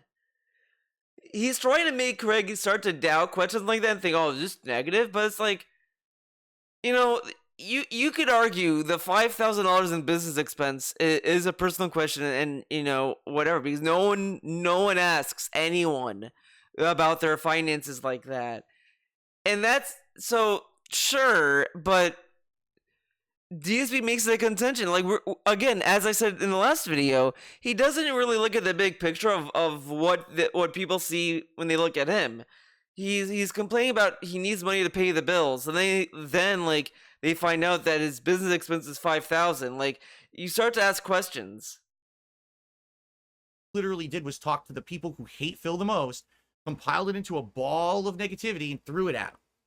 And that's the perception of that interview at this point from those who aren't my detractors, basically. In fact, just to give you another example, Mike Klum. Who are these people, by the way? Whatever. Planning on possibly doing a documentary with this year, said to me directly, you realize that Side Scrollers interview was just for your detractors, right? Like, no one else cares. No one else watched it. But that's his opinion. It was literally a detractor interview. Now, again, the classic, the banger, even. Did Mike even say that? I'm sorry. But when you have a dude who's been knowingly putting words in people's mouth, I can't trust him. Again, there was a journalist that was interviewing Phil, and the dude said something like, I'm surprised if all these hate, or some shit. He said something. And then DSP comes back and says, he said that everyone is mentally ill and they're crazy. And he's right. And the guy had to make a fucking soundbite or whatever he had to reveal what he actually said. So when DSP says this is what Mike Klum said, and he says this, I kind of think what probably Mike Klum said was, yeah, a lot of the detractors like that interview, but you realize that they like that interview, right? And that's all then I'm sure that's what he said, something along those lines, to say like they liked it, which doesn't mean that was like that they made the interview for them. He just said that they liked the interview. But DSP just puts words in his mouth. I don't take him making quotes for other people like this very credible at all. Like, I would believe Jasper. If DSP told me Jasper drove a car, I believe that before DSP gives me a quote of something that someone told him. And it's all it'll ever be. That's why you should do positive content like a documentary, because you need to have parts of your truthful nature, your personable, personality come out. No one saw that in the interview because it was literally detractor question, detractor question, detractor But again, question. he agreed to that. With all due respect to Mike. I'm sorry, but if Mike Klum did say that, he's a fucking idiot. Because, again, DSP agreed to this interview for whatever reason and did not want to pursue a positive collaboration. Like, you can say whatever, like, oh, Craig did this with that or whatever the fuck, but at the end of the day, DSP went on that show and did not push back on anything. He didn't push back. Like, Craig emailed him saying, people want an interview. Do you want, I think we should get this out of the way. He could have easily said, I don't feel comfortable doing that. I just want to do what we agreed on and this and that. But he didn't even do that to see his reaction. So again, we don't know how genuine Craig was because DSP didn't push back. People push back sometimes. If anyone wants to do a collaboration and it's something they don't want to do, they'd say it out loud so that they can either work through it or whatever. Because it's better to do that than to do something you're gonna hate and then deal with that. But DSP is such a little bitch that everyone has to think like that for him. He can't do that himself. He's a grown-ass man, and he can't, like, think about his own best interest like that, without being an asshole, because he's such a fucking idiot. Mike, do you not think he was just puffing up your chest to try to get you to do a documentary with him? Of course he was. I mean, let's be honest. Of course he wanted to do a documentary with me. But, okay. I mean, from all this nonsense, there's always a little moment of truth, right? Okay, it's and a little it rings moment of true. truth. That interview, if you watch it back, you don't get to learn anything about me besides all the things people don't like about me. Because, and dude, you watched the interview. What did DSP want to tell you? He's like, business X 5,000? I guess that's my mortgage. I don't know. WWE Champions. I gotta ask my family. What do you learn from that? that sucks because that's there forever. That's a video that launched you guys into prominence for a while, right? I think you can agree. Can we agree there? Can we just say Can we agree there? that interview Can we did agree give there? you a launching board to popularity, right? I And mean, I'm how not do you saying know that anything that? that came after Like, as a result of how do you know that? Because again, Craig openly stated that he had a list of guests confirmed. So,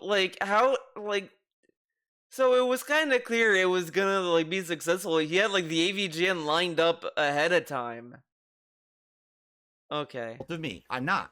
But was that not the piece of content that launched your show into prominence and people wanted to hear from the side scrollers? I think that it raised awareness that Side Scrollers was back, but just to think that anybody who watched that, I would say we had Phil 2,500 people tuned in live to watch that show, Mhm. right? We had 3,000 watching our show today, right? That's right. Of that 3,000 who watched our show today, how many of those of that 2,500 were there?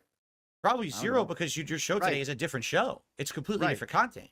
Well, it's not an interview. It's not about Phil. And I think I recognize that, right? Now, did it raise awareness? Sure. Is it why the show's been successful? No. You know, Oh, no, and I agree with you there. Your show is taking off, and I want to say kudos and congrats to you for having a very kudos, successful show now. I mean, it's blown up, and that's This great. dude shat but- on his show for years, for months.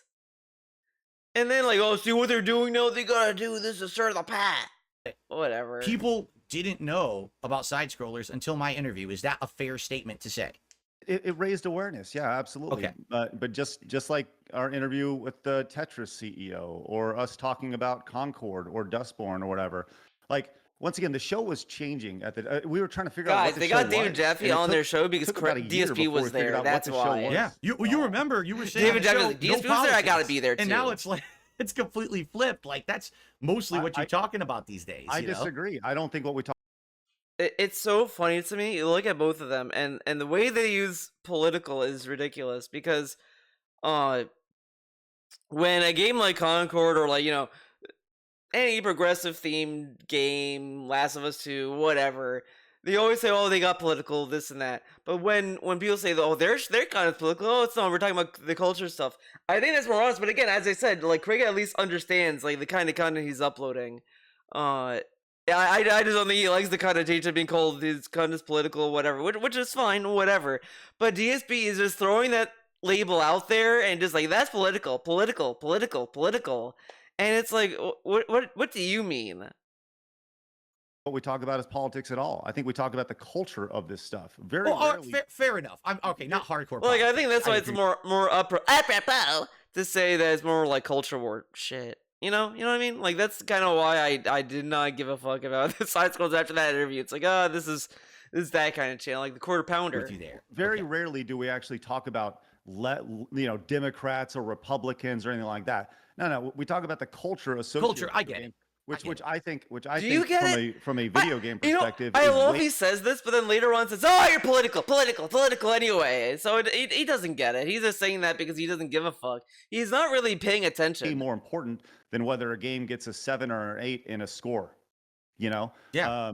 and I think that's what's limited it, because at the end of the day, you see a number of the reason why side scrollers is working is, and our audience is growing, is because we know that there are a bunch of, as we say in our chat, our community is called normal men. They're called normal men What for about a normal reason, women, because Craig? there's a bunch What of about normal that? men who are looking around going, Why like, not "Yo, normal what the hell is women?" happening? And this isn't right. This is not normal." And the thing about side scrollers, we do the exact same thing What now is normal? that we did a decade ago. It's just in a different package. Whatever. Because a decade ago, we were laughing at all the stupid shit that You know, was that's- happening in the video. I game kind of space. wish Easby did the meme where it's like, "Oh, normal men. What about normal women, Craig?" Gotta hit you the hard hitting questions here. Now there's just way more stupid shit that happens in the video game space that we can talk about it every day. You know, it's the same premise. It's just in a different package.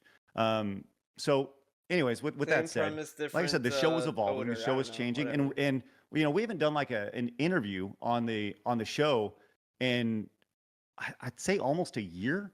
You know, because the interviews were fine, and they were originally supposed to be a regular weekly part of the show.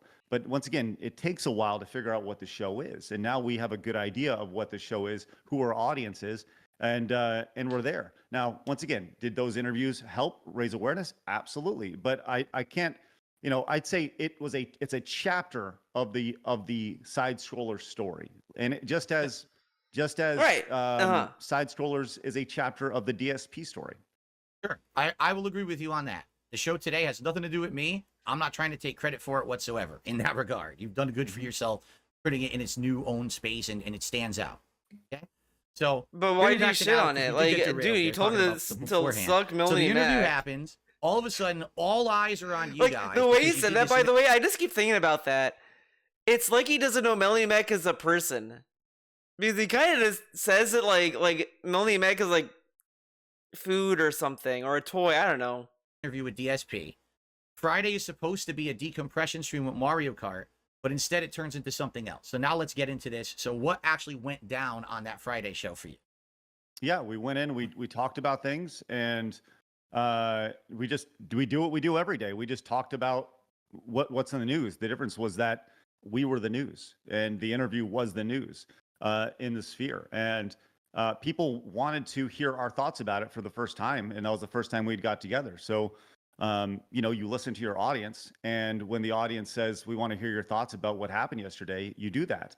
And for us, it was a Friday, so naturally we're gonna talk about it, and then we're gonna give the weekend to decompress, and then we're gonna resume the show on normal on Monday. It doesn't matter if Mario Kart was played or not. The intention was still the same, was to talk about what just happened the day before for the first time, just like you did the day before with the decompression stream. Now, was it what you wanted to hear? No. But was it honest? Yes. And honestly, I think Right. that when it comes to the reasons why we Remember, were guys, upset, you know what's funny? Like, DSP always says people should be honest. Craig says I'm being honest, and yeah, you see what happened. and specifically Adam was upset, was because he smelt shit, and whenever he'd say it, you know, it was like talking in circles. And I think that there's like a lot of that stemmed from the WWE Champions thing. That's where a lot of the meat came from, right? So we Right. asked you about that several times. You know, we got the runaround on it. We all knew it was the runaround, right? There were, you know, we talked about you sharing your account, and then, you know, and then that didn't happen. And that was when the internet went out and everything associated with that.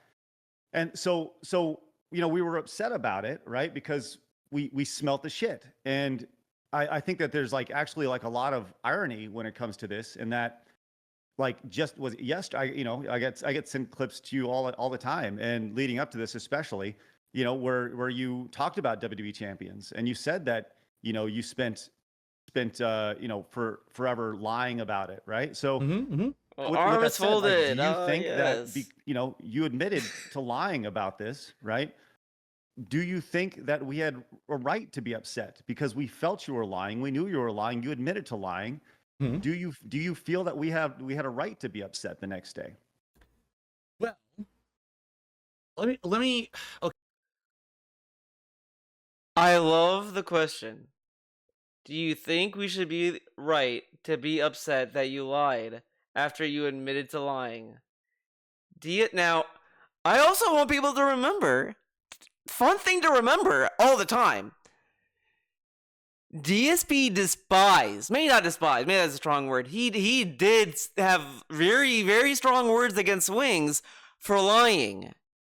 He has, you know what? Maybe Pig-Pig-O can help me out. Maybe. Oh shit. Oh man. Let's just I'm not gonna bother, but he definitely has issues with people lying. He said like lying is the worst thing you can do. You know, it was a PUBG video. It might have been an old Mr. Huff Stuff video. So maybe someone knows what I'm talking about. But he said like the worst thing you can do next to murder is lying. Something like that. So, but you know, you go back to Wings and he said Wings lied. I was down to play Call of Duty. They said I emailed him, but that never happened. He lied. He should apologize. All this stuff. He has a huge fucking hate boner for fucking liars. And then this dude admits to lying. And then when he's like, don't you think it's all fucked up? Don't you think we should deserve to be mad? Maybe. Please. Lying is worse. No. Next to murder? Maybe that's gonna bring it up. No. Oh, what's a key word? The worst thing.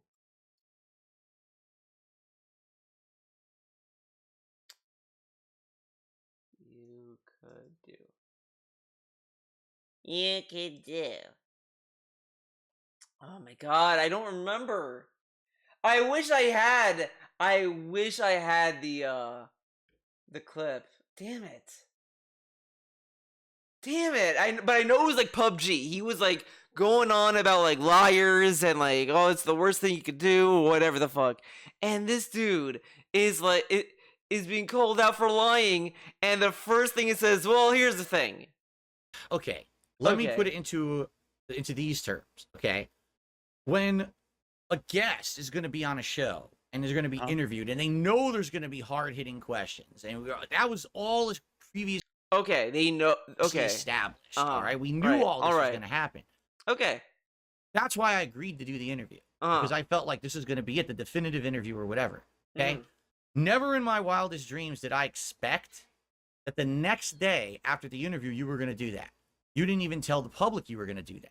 And now, let's be honest here. But that's like what actually happened on that Friday show is you talked to my detractors almost the entire show.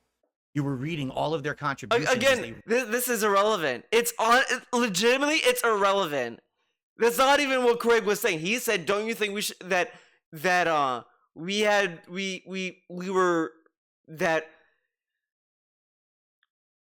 it makes sense for us to be mad to feel lied to? Like, again, anyone can feel lied to, and they could be wrong. Like, let's say that Deidre was telling the truth, that it wasn't him, and this and that, and blah blah blah blah blah. Sure. Then you could say like, well, you were thinking that I was lying, and I wasn't lying, as you can see in the evidence I showed. But instead, it was like they were mad that he wasn't being upfront with them, and he wasn't prepared to show that. So of course they're gonna be mad. And then when he admit that he was lying, like, what do you think is gonna happen? Like, dude, come on. This is not this. See, this is it. Craig brings a very good point, and DSP deflects it by saying, "Well, you talked to my detractors." Okay, but that's not the point. They asked you the question, and you didn't even give them the courtesy. This dude is so dented about this. They rolled in. I think some of them were previously from the interview the day before. I want to be fair here. I think there were like leftovers you hadn't shouted out the day before. And then there was a ton of contributions that came in that day from my detractors. So you just sat there reading them. And okay, you're upset with me. You don't believe me. You smell shit. All right. But there's a difference between saying, well, we just did this big interview, we don't believe him, versus actually like actively participating in memes that they have about me. This is so pathetic. To bring up the ack thing, again, literally you watch the clip and they just read a super chat and then they just act. Like, he makes it sound way more nefarious than it is. It's just like, and the thing is, DSP says, don't make personal jokes. Don't make personal jokes. The ack is like not a personal joke, like, at all. It's not malicious. It is like, you might as well make fun of, like, I don't know. Like, it's really stupid to make fun of it. Your entire cast laughed ack on the show, Craig, together. As if this was something funny to do to deride Phil. I was the guest on your show the day before for 5 hours. Mm-hmm. I was on your show. And see, this is the other nonsense with DSP. He will hold it over your head like it's a massive own. Like, I was there for 5 hours. I gave you 5 hours of my time. Oh shit, hold up. Alright, I'm back. Sorry guys. It was again, it was not, for once, it wasn't a spammer, robocaller bullshit. It was something else. Someone that was like, I'll talk to him. Why not? I'll give him my time. I gave him 5 hours of my time. But he holds us over them like it's a favor. And it's like, dude, like, you didn't have to be there. And they clearly didn't care. But he used it as a way to, like, make them feel bad. Fuck you. Oh, and answered hard-hitting questions. You didn't have to believe the answers. Hold on. Did you answer? Because you I did. Oh, indeed I answered. You just didn't like the answers. Phil, don't flip that on me, because you didn't. You were dishonest with us, and we smelt that. It's still an answer. It doesn't matter if it's honesty or not. It's still an Again, DSP like thinks this makes him look good and cool. If I was interested in interviewing DSP, I'd probably say never mind after seeing this. Like, just to cope with, it's Rich saying that this is cope when he calls Craig out for coping, but this is him coping by just saying it's an answer. It doesn't have to be honest. So you're being called a liar, you admit to lying, and then you say, well, I don't have to be honest. Every time this dude says I'm honest and I'm honest with you, he should be punched in the face and thrown downstairs and then, like, dunked in bleach. Not drink it anymore. Now we're past drinking, since he, I'm still waiting. Now it can be dunked in it, bathe in it, if you will, because this dude is such a piece of shit. Let's hear it again. Answered. You just didn't like the answers. Phil, don't. No, I like it. Oh my god, I thought I was finding more things to say. So he's saying he didn't like the answer. But that's the thing that Craig just told him about, like, the reaction stream. DSP is literally trying to give Craig a taste of his own medicine. But this is, like, the dented way of doing it. Because, like, again, all Craig asked, again, by the way, he just asked, Phil, do you think that we had a right to be upset that you were being dishonest with us? And he just says, you didn't like the answer. Okay. I mean, you didn't really give an answer. Don't flip that on me, because you didn't. You were dishonest with us, and we smelt that. It's still an answer. It doesn't matter if it's honesty or not. It's still an answer. Then let me ask you this, Phil. Will you apologize for lying to us? Because that's where a lot of that came from. Is like,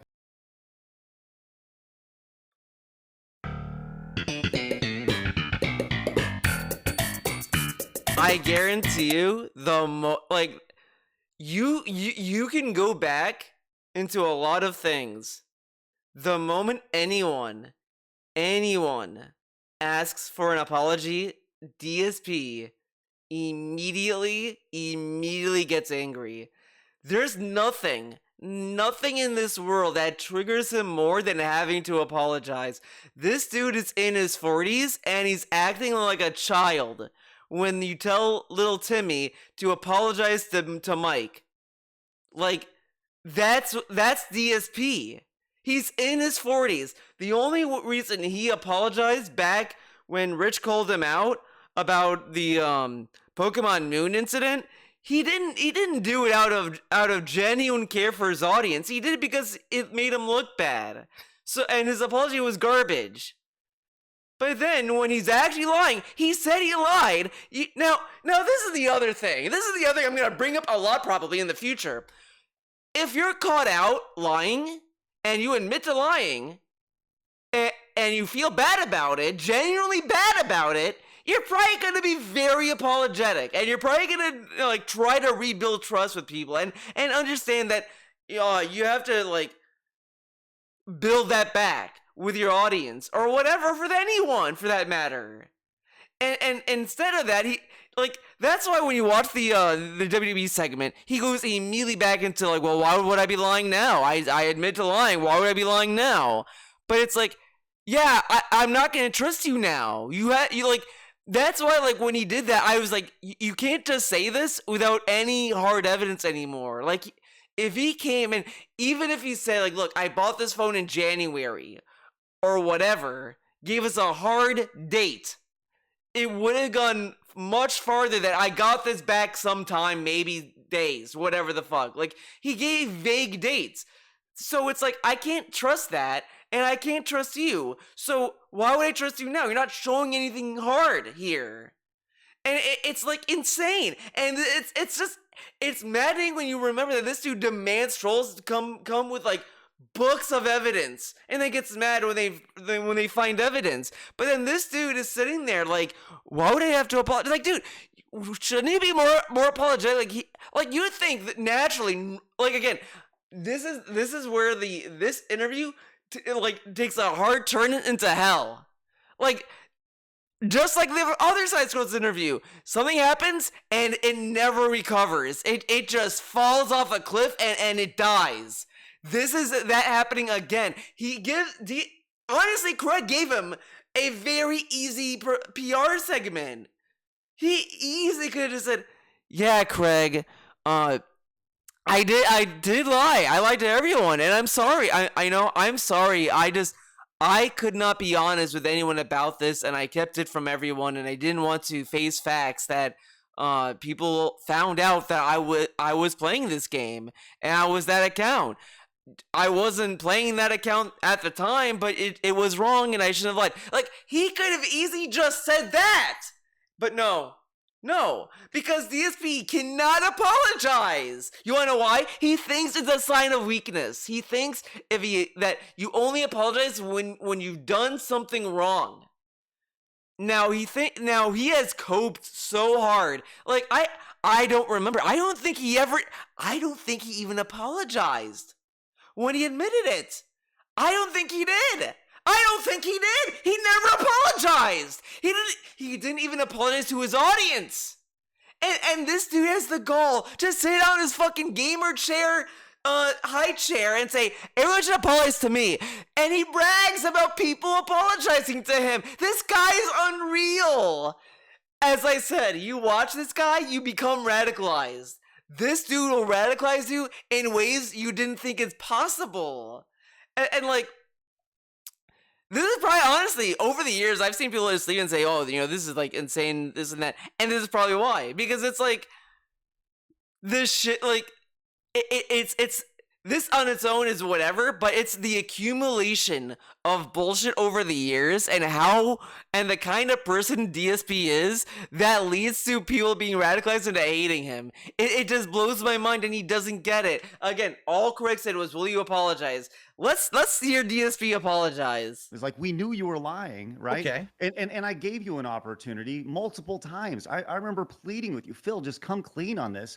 And the opportunity was there. And had you just come clean at that instance, everybody would move past this. So I do think that, like, once again, why were we upset, Phil? What's the root of all this? We felt, what's the root? And we knew, and we smelt a lie. We smelt it, right? So, and you admitted yesterday to lying to us. So that to me stings because you're not only lying to me, you're lying to your audience, you're lying to my audience, and you're lying to everybody else. So you should apologize to me and Adam and Travis and Blabs and everybody else who watched that show because they were expecting the definitive DSP interview, and what they got was lies.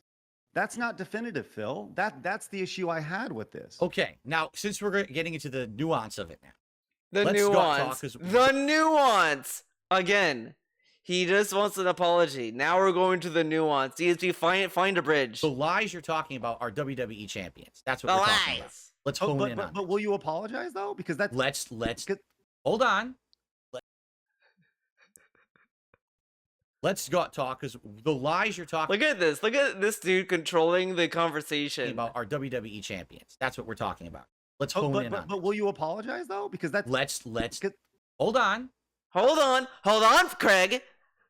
Don't demand a reasonable request, dumbass. Fuck you. Let's talk. Let's do this. All right. Let's like man. But they talked. You talked. They talked for an hour at this point. And all DSP had to say was, "I'm sorry." But the thing is, he doesn't want to. And if he did, it would probably be insincere and fake as fuck anyway, because this dude can't apologize. He never learned. Man to man. Don't demand something from me now. Let's talk like men. I'm asking. Okay. Don't demand. Will you apologize? Don't demand. DSP, can you like find a bridge and play around on the edge? I don't know, like do a flip. If in that interview, all right, I had been Oh my honest with you God. and completely transparent, and I said, fessed up to everything, right? Immediately you would have said, that's great. Prove it. Correct? You would have said, prove everything you're saying. And we gave you the opportunity to. Okay, now let's be real about this, because I don't want you to lie to the internet about it. I want to be real about this. I'm not going to lie to the internet. I'm not. In that interview, all right, you said to me, show me evidence of what stuff you're saying. Show me screen captures or whatever. And Through Discord. I'm going to be honest with Through you. Discord. No, I was Through never Discord. going Through to do Discord. that on the fly because I'm the kind of guy I want to make sure if I'm going to do something like that. I want He to make sure wanted to get up and get like a piece of paper and show them bills. Oh well, not bills, but like little scribbles. everything's safe. I want to make sure it's correct. I'm not going to send you something just to say it wasn't good enough. Again, you went in knowing it was gonna be a hard hitting interview, and you had nothing prepared, and the excuses he has are truly mind blowing. It's just not even like worth the effort. It's not worth the energy. The shit DSP is doing is really it just shows why it like if you have to do this, you might need to just not bother and just close your account and never show and never or just not pretend to be an honest guy anymore. Like this, like you should not have to work this hard about a mobile fucking game. No, I want you to show you the definitive evidence to prove what I'm saying or whatever. Okay. So I'm thinking in my head during the interview, because I didn't know you were going to hit me with that. Honestly, I thought you were just going to ask me questions and I was going to answer. I didn't know you were going to say, this is your opportunity to actually clear this up. I never thought you would do that. So when I'm thinking in my head, okay, how can I prove it? How can I do this? How can I do that? I need to get this stuff together for you, right? Well, but again, even if he was like not prepared, why not just ask them like what do you guys think? I don't know. Like he could have asked like, look, I don't want my handle to go out there. But like, I mean, again, it's just really dumb. He could have easily just said, I sold the account. It's not my account anymore. And then they said, prove it. They could say, well, I don't have much of the evidence. I mean, at most he could say, like, look, the payment of the account went through PayPal, and I don't want to give the person who bought it their personal name away because I don't want to dox this person who bought the account. Like, there's a lot of things he could have said. He decided not to, and then it's like, well, I don't play that guy. I'm not down from the rafters. Like, this dude is dumb, right? And you had left the door open. In fact, this is what near the end of the interview we were talking about this. If you want to, clarify everything, you can send it to me after we're done here.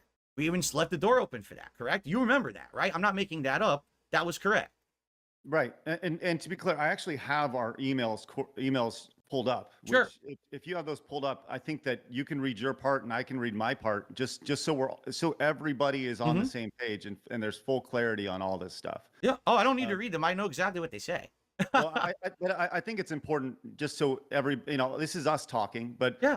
we'd be ignorant to say that there's not a couple, few thousand people who once again, this is part of the story of He how we got wants here, Craig. right? He wants So Craig. I He wants do think DSP it's to open important the 'cause I don't email wanna so he leave can any also context like out. So read them. do And you mind if I read our emails like, after but he doesn't want to do that. just our back and forth that we had after, because I think it does provide context to what we're talking about here. Sure. This is the email that was sent after I got off the show.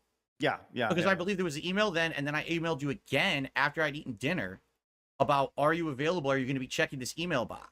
And that was where we had left it. And then the next day you emailed me something in the morning, correct? That's the chain of events. Okay, so I haven't it happened on I guess we talked March 16th of last year, right?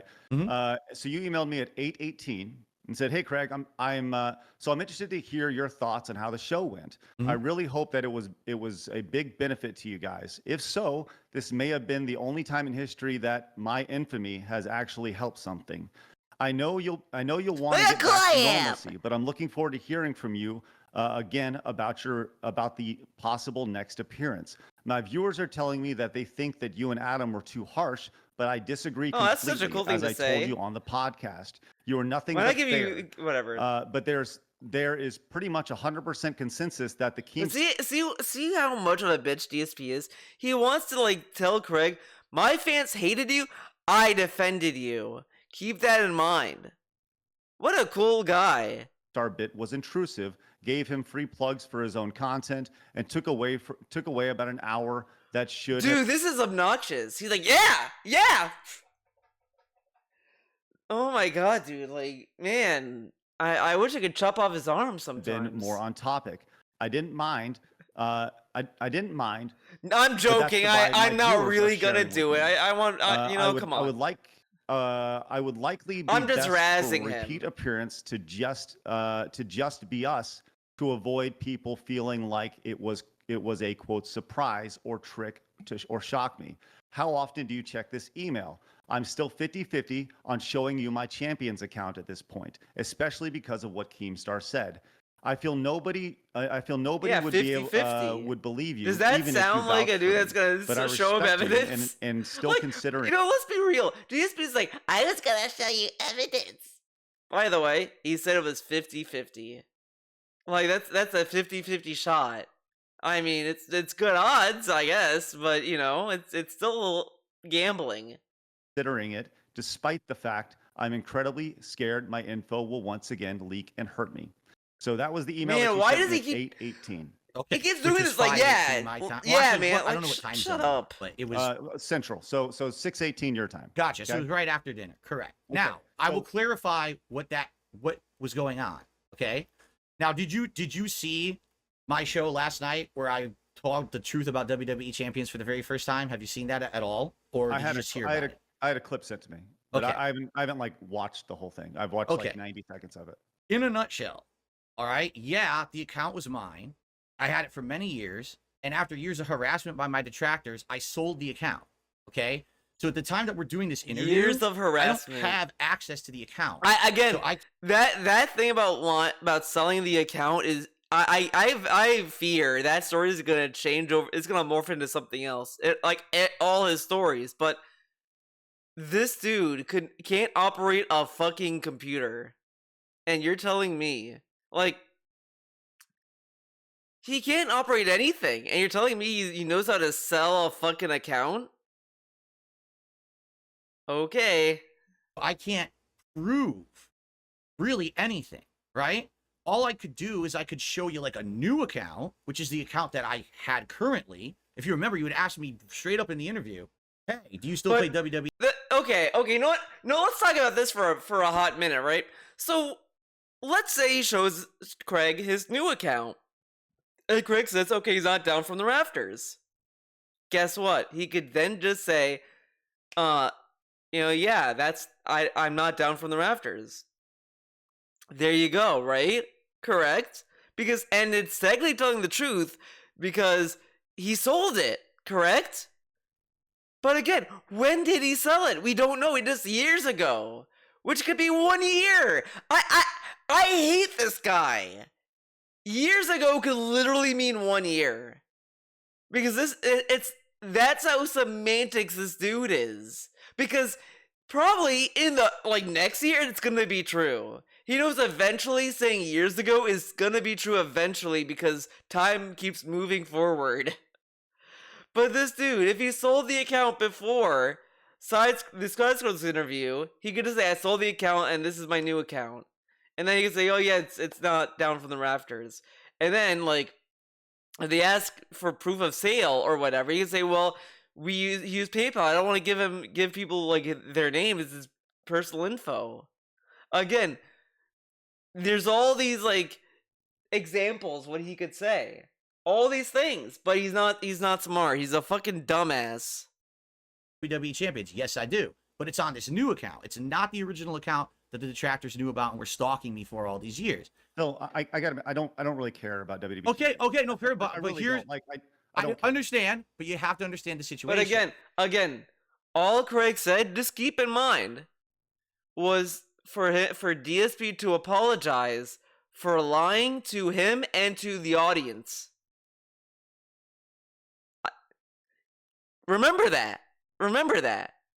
Mhm. So I'm saying to you, I'm 50-50 on sending it, but if you had said to me, yeah, okay, I'm still open to it, I was going to show you the new account. I was going to try to explain all this to you and say, this is why I can't just on a whim show you everything. It wouldn't have worked. You easily could have said, oh, you made this up. This is a bullshit new account or whatever. Yeah. It's a convoluted story. They could have said that regardless. That's why this excuse is stupid and not a good one. You could say that anyway. It is, Yeah. okay? So what was your response to me reaching out to you saying, hey, I have the information, I'm 50-50 on it? What was your response to that? Yeah. So, and once again, let's make sure we have all references here. Mhm. It's you send that March 16th at 18 p.m. So Mhm. it's evening time for me, right? My morning routine is I wake up and I start prepping for the show, right? So we're live at 11. I'm getting up. I'm getting prepped for everything. I have not checked this email, right? I've not checked this email. And because I told you prior to, it I told you. in our original correspondence, I don't check this email. I don't check this email very often. Sometimes it'll go weeks before I check the email, right? So this. So so you send me that email the following day. Again, I just want you to know. He sent the email at 6 or whatever. He checked the next day to see that email. By chance, he told DSP he doesn't check this email prior to that. So DSP is gonna hit him with the dumbest reasoning. I told you to expect an email. So why this and that? When did he tell him that? The email that told him that was the email he saw on Friday. Okay. March 17th, I respond at 7:45. That's the next time we have any sort of correspondence. Is that AM or PM? That is PM. Okay. So it's been about 23 hours. And you've already done your show for Friday. It's already taken Correct. place. It is done. So here's my response to you. I said, remember, guys, this is not a gotcha interview. And I felt like this was a very fair very fair assessment of things. And you could tell me if I'm wrong. I said, hey, Phil, I think the show went okay yesterday. We talked about it at length on today's show as a debrief. I think we all left the interview mentally exhausted and feeling incredibly frustrated as at the end of the day, we want what's best for you, man. The things that are laid out about everything, the WWE mobile games, the bank stuff, etc., it just doesn't make sense, man. There's too much evidence saying it's yours, and your only evidence is just saying it's not. I feel like we gave you multiple opportunities to turn this thing around, but you just seem so dug in. Even in the face of insanely detailed evidence, you wouldn't take it. Even with Keemstar coming on, I tried to lay out the similarities you feel towards him and the way people feel about you based off of things that you've said online. It was tough. Honestly, I'm just disappointed, man. Like I said, I and we want what's best for you, man. We very much do, but you have to want what's best for yourself. When you're ready to take that step, I will gladly help you, man. Help you, man, on your journey. You deserve to get to level 2. I know you can do it. And that's the email that I sent to you. Now, the email that Craig sent him didn't say that he wanted it or not. He just said, like, look, man, if you need help, I'll help you out. Which is a general, like, courtesy that DSP does not deserve, by the way. But the thing is, it's like, he responded after the debrief and all this other stuff. Like, and again, Craig told him, I don't check this email often. DSP's email he sent him that Craig responded to was the one saying, I'm considering sending you the evidence. That's what was sent. He saw that Friday night and responded with that. And very, I think very that was straightforward. Very fair. You know, I did not lie to you and be like, hey, Phil, it was great. It was spectacular. Can't wait to set up number 2. As I said in the email, we were exhausted from it, and mentally tired from it, physically tired. And again, he asked Phil to just apologize, and look what we're doing. Look what we're doing from it. And we talked about that. We talked about that on the following debrief. So, had we done that debrief immediately after the show, chances are we would have said the exact same thing. Probably worse, Wait, what? Had we done that debrief immediately after the show, chances are we would have said the exact same thing. Okay. Probably worse, But so he's saying if you did the debrief after, like immediately after, it would have been like worse because they were not in a good state of mind. Yes. You can see in that email, we felt lied to. We felt exhausted, right? And the reality is, Phil, we were lied to, right? So yeah. DSP even agreed. He's like, we were lied to. Mm-hmm. So DSP, you owe them an apology. Self-admittedly, you said we were lied to, and we knew that. So naturally, when somebody lies to you and continues to lies to you, you're going to be upset. Right. So we were upset. Fair enough. Yeah. Okay. So I will confirm everything that Craig just said is true. That is correct. Was what was in those emails. I know for a fact that's exactly how it transpired. Okay. Yeah, because so now Craig literally read them. Okay. He said it. I didn't say it. He said it. He literally read the emails word for word. No one can say that I made this up. Okay. So we got to follow the order of events.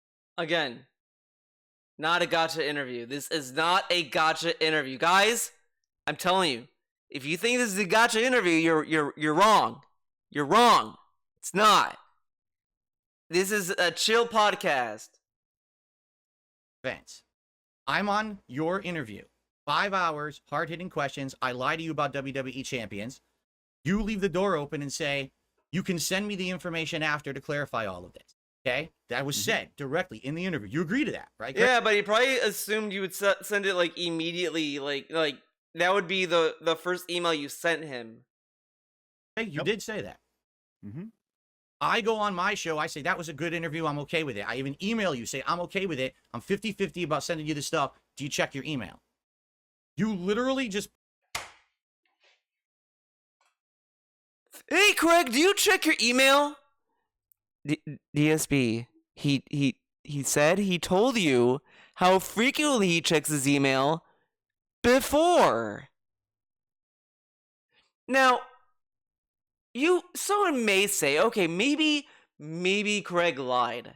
Or maybe he twisted the truth. Maybe he told, like, whatever. However, DSP never corrected him, so I have to take Craig at his word that he told him before this email correspondence happened about how often he checks it. So why did DSP need to ask Craig if he checks his email if Craig told him already? It kind of comes off as DSP already knew the answer and he wanted to like set Craig up to like be the fall guy or whatever. It like this comes off very disingenuous on DSP's part. Just publicly admitted you don't check your email, right? Well, in this situation, yeah, it'd been a day. Yeah. So you ended an interview, the hottest piece of content you had ever made at that point on Side Scrollers. You knew all eyes were on you. You knew people were looking to see if I was going to follow up with you and send you this information, and you decided not to. No one thought you were gonna follow up on it. No one knew. No one expected that. Like I think it would have been more of a surprise if you even said no out loud or whatever the fuck. But they know you weren't gonna follow up because DSP. Do you know who you are? Not to check your email, but instead to do a show ragging on me the next day. Is that a correct statement? I would say that in between me ending the show, being done with the internet for the day, going to sleep, and waking up the next day and then doing the show, like Phil, as we said at the time, you had one opportunity to send the stuff. It wasn't there, right? You passed on that. Whoa. Passed on what? You just admitted. Hold on. You know what? Okay. Side Scrollers DSP. Let's see. Suck, I hate you. Oh, that was a very fortuitous thing to jump into. I hate you. Let's see.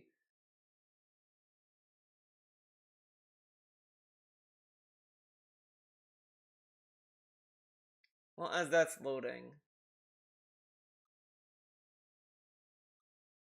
Oh my gosh. You know, Well, the first thing you just said was that groom and shit. Like, what's up with that? Because I don't like it. It's blatantly false. It's my ex Let's see. I met. She contacted me. I never contacted her. She contacted me via you. With that said, Oh, was that too early? It was too early, but not too gone. We're about to finish now. So bye. There we go. Lots of fatalities. Good. All right, My wife came in the room and Things you can see, very smart, amazing, but positive. You guys can go over the support. What? If you want, sounds good. We'll continue the. Okay, sounds good. Well, we'll continue the post show over there, over at patreon.com/sidescrollers. You guys can go over there and support the show there. We appreciate everybody popping in. I hope that you guys come back tomorrow. That's the big thing. You can have a great show, but I want to see you guys tomorrow and join this amazing little positive community we have going on over here. So make sure you guys hit the subscribe button on your way out. Mark it on your calendar every Monday through Friday at 11 o'clock Central Standard Time. So with all that said, remember, people are going to try to keep you down. Don't let them. You guys got a goal. Go get it. I'll see you guys later. Twitch, we're going to say goodbye to you now. you make your peace.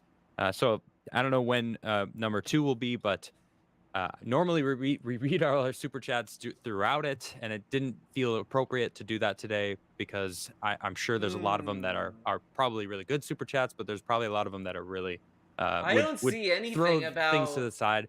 We know about everything that is going on the internet. I feel like Craig did a fantastic job of putting questions together. That was his journalism degree, by the way. I mean, fantastic. He actually used it for the first time in his life. Congratulations. Maybe, by the way, All right, nice. so thank you very much for your support.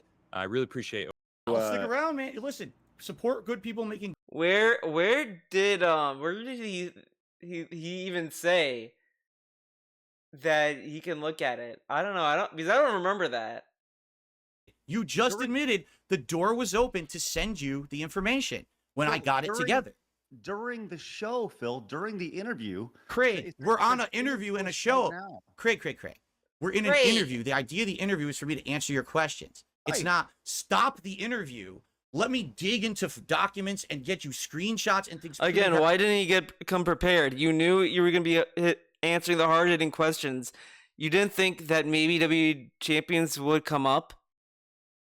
Come on now, dog. That's not what the interview was. Never once before the interview did you ever say that's what it was going to be. And like I said, if I'm going to send you something, it has to be sure that it's proving my point. This was a convoluted story. It's not I could just send you a screenshot. I got to try to prove now that I've got a new account. But again, like, he could have just said, well, Craig, like, oh, are you down from the rafters? And he could say, well, the thing is, Craig, I sold the account, and I would give you a screenshot, but I can't because I don't have anything that can corroborate it because I do have the PayPal transaction, but that has personal information, and I don't know, like, how to make that a safe thing to show other than showing the dollar amount, but that could be anything.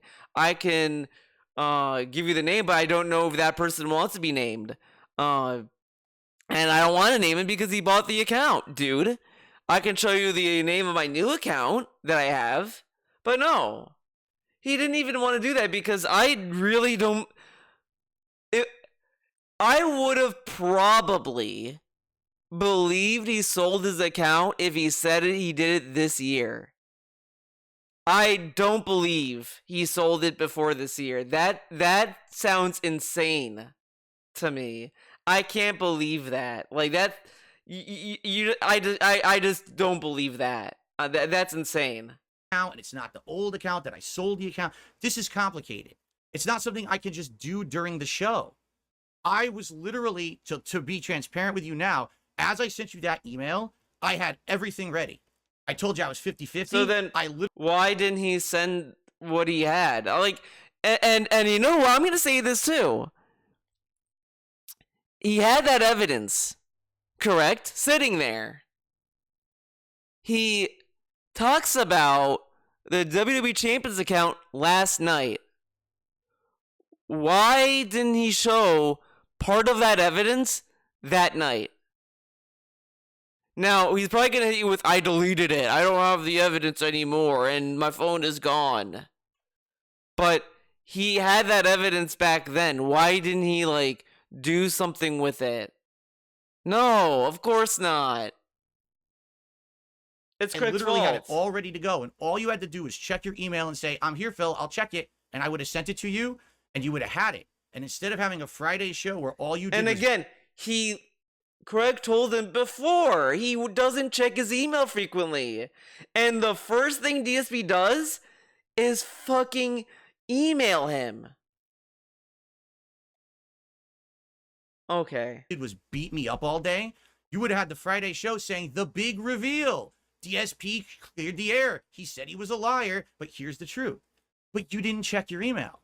You told me. Like, what do you want, dude? Like, I'm sorry that I didn't check my email for 23 hours. That's not how people communicate in 2023. And I know that's how you communicated, but like, I didn't check my email for 23 hours, and I'm sorry that I didn't check my email for 23 hours. I apologize for that. This is ridiculous that this is like what turned this interview around was literally over an email. This is like the dumbest thing to just be this mad about. Like it's like the internet version of a miscommunication. Like, dude, the dude didn't check his email. He could have said, "Oh, you didn't check your email? But look, that I sent you that email with that intention, and you went on the next day. But I guess you're right. I should have remembered you don't check that email. So I guess I should have tried to contact you other ways. I'm sorry, but whatever. No, of course not. Fuck you. Will you apologize for lying? I apologize for lying, but I don't want your... Oh, yeah, I love that. He's like, I will apologize for lying, and he never did.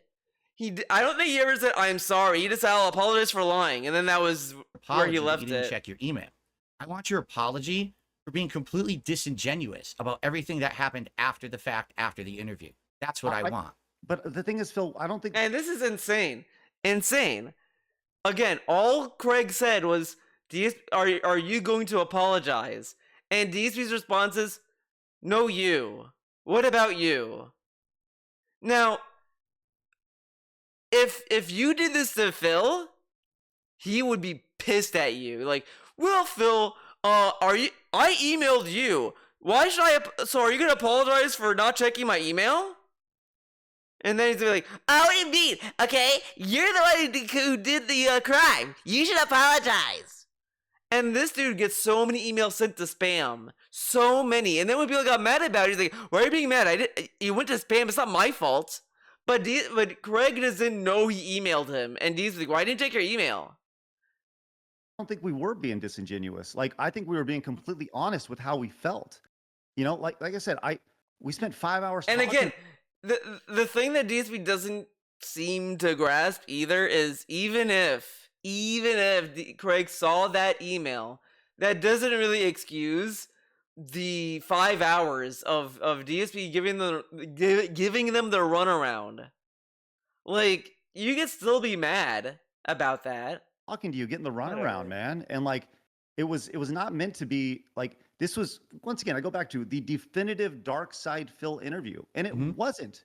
So I'm disappointed in that, because there's things that you're telling us now you lied about. We felt it. We knew it was happening in real time. We felt like we were getting gaslit. So naturally, yes, I felt exhausted and tired, and honestly didn't want to deal with you, which is why in that email I said, look, man, we're just disappointed. Like I said, I want what's best for you. We very much do, but you have I to like want to how help yourself. that this whole time DSP is like cracking up, and it's like he thinks this makes him look good. DSP, this makes you look fucking stupid and a fucking idiot, mouth drooler. Durr. He's lying to us on stream, helping yourself. No, of course not. You deserve to get to level 2. I know you can do it.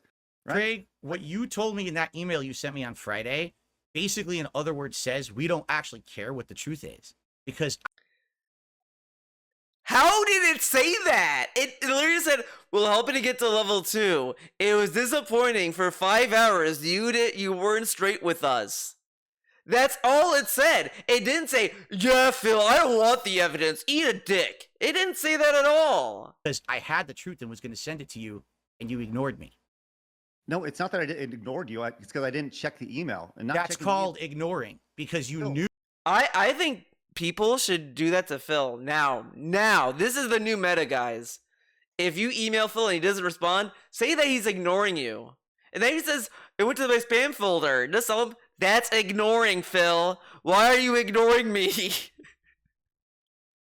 You know, maybe that's what happened. I emailed him back when he extended the olive branch and he never responded. He clearly ignored me. He should apologize to me for ignoring my email. He ignored my email, guys.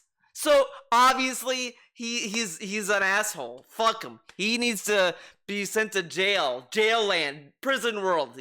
Send him there with Derek, his favorite chatter. You knew that was our line of communication. You asked me to send you the information. I was going to, and you chose not to check it. He asked during the interview, though. That I know for a fact. He asked during the interview. He didn't say, like, at the end. You actively ignored the way that I could have cleared my name.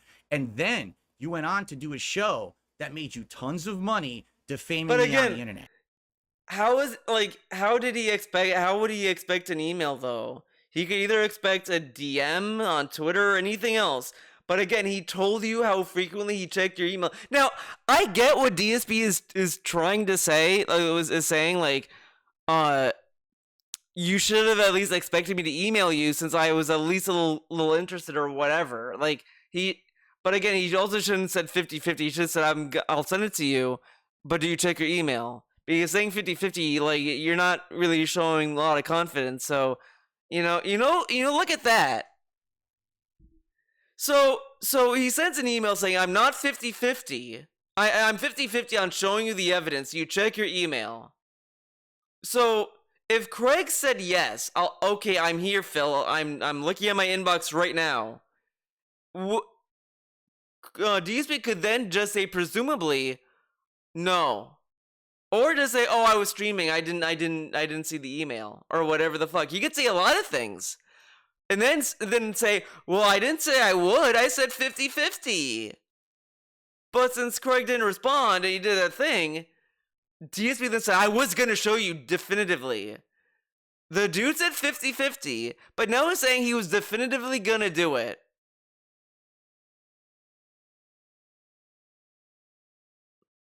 Internet. That's exactly what happened. And there's Okay, no way so- that you can ever clarify that because it's in black and white. You just Well, admitted it. You read it. You just admitted it publicly that you didn't check the line of communication we had that I could have cleared the whole situation. Is this like the gotcha? Like, There's no God. There's no gotcha. This is a gotcha though, DSP. You're literally calling him out on something you perceive as a gotcha. This is a gotcha. But the thing is, it's like the dumbest version of it. He didn't check his email. That's like the most human thing that could happen. What if it went to the spam folder? No Whatever. gotcha. There's no Okay, gotcha. okay. You read it. I actually wasn't going to read the Phil, emails. like, You did it. Phil, Oh my god, that's why it's not a gotcha, because he read the emails. But the email that Craig read that was sent on Thursday, he read on Friday. After the debriefing stream. Like, he said, I didn't check my email. I checked it Friday night. Like, well, I guess what could have been said was that, you know, we did the stream, and I guess what Craig should have done as a Hail Mary is just say after that. But you know what? Honestly though, let's say that Craig checked his email Friday night, and he's like, okay, and he said, yes, Phil, I'm here. I'm waiting for it. You think during DSP's Coop stream, by the way, where he was very mad, would he send him the evidence anyway? No, he wouldn't. He wouldn't. So why is he pretending as if he would? You were Thursday, but you knew he doesn't check his email that often. He was assuming that he was going to be sitting to his email. Now also remember this, gang. When Keem was on his show, Keem made a point to say, look, I tried to call you and you didn't pick up. And I told you I was going to call you, blah, blah, blah. DSP then said, wait, so Keem, you expect me to drop what I was doing and, like, pick up the phone? You want me to drop everything for you? Are you some egotistical person? But Craig doesn't check his emails regularly, and DSP is sitting there like, why didn't you check the emails, Craig? I sent you an email, Craig. Why didn't you check the email? Craig, I sent you an email. Where were you? Why didn't you check my email? Like a fucking clingy boyfriend. DSP, he told you he doesn't check it that often, but he thinks since after the interview that Craig would be glued to his phone waiting for the clandestine email. But it never came because he never checked it until Friday night. And you didn't like the fucking debrief stream. So do you think you were in a good headspace to even follow up if Craig said yes? No. So this is the most like pointless argument you could have on the internet. And he is dying on this hill that's not worth dying on. Like, Craig could say, I didn't check the email. He's like, okay, like, you know, and you know, I'm sorry I lied. But of course we can't do that because DSP's a little baby. He's a little baby. Phil, I don't apologize for not checking my email for 23 hours. I'm an adult with a family and kids, and honestly, I was tired And of he hits him with the DSP classic. I have a family. it. Right? The fact that I did check my email on Friday night was fascinatingly amazing that I did that, right? That's a big dub. But I'm sorry that you felt betrayed that I didn't check my email. And once again, there's a big difference between ignoring, because I didn't know the email was there in the first place. You have to know it was there to actively ignore it. I did not actively ignore your email. I didn't know it happened. And low-key, DSP honestly should love DMs more because DMs tell you if someone read it, it dates it, and everything. You can get more out of a DM. I don't know if Twitter DMs changed that, but I think Twitter DMs also tell you when someone read a message. So DSP, like, if he sent him a Twitter DM saying this, he could say, well, Craig, on Thursday night, the Twitter app said that you read the DM. And now you're telling me you read the DM Friday night? Interesting. But he sent an email which doesn't give you any information like that at all. So, in all due respect, I guess, you wouldn't ever know if Craig was lying about not checking his email All you have is his word.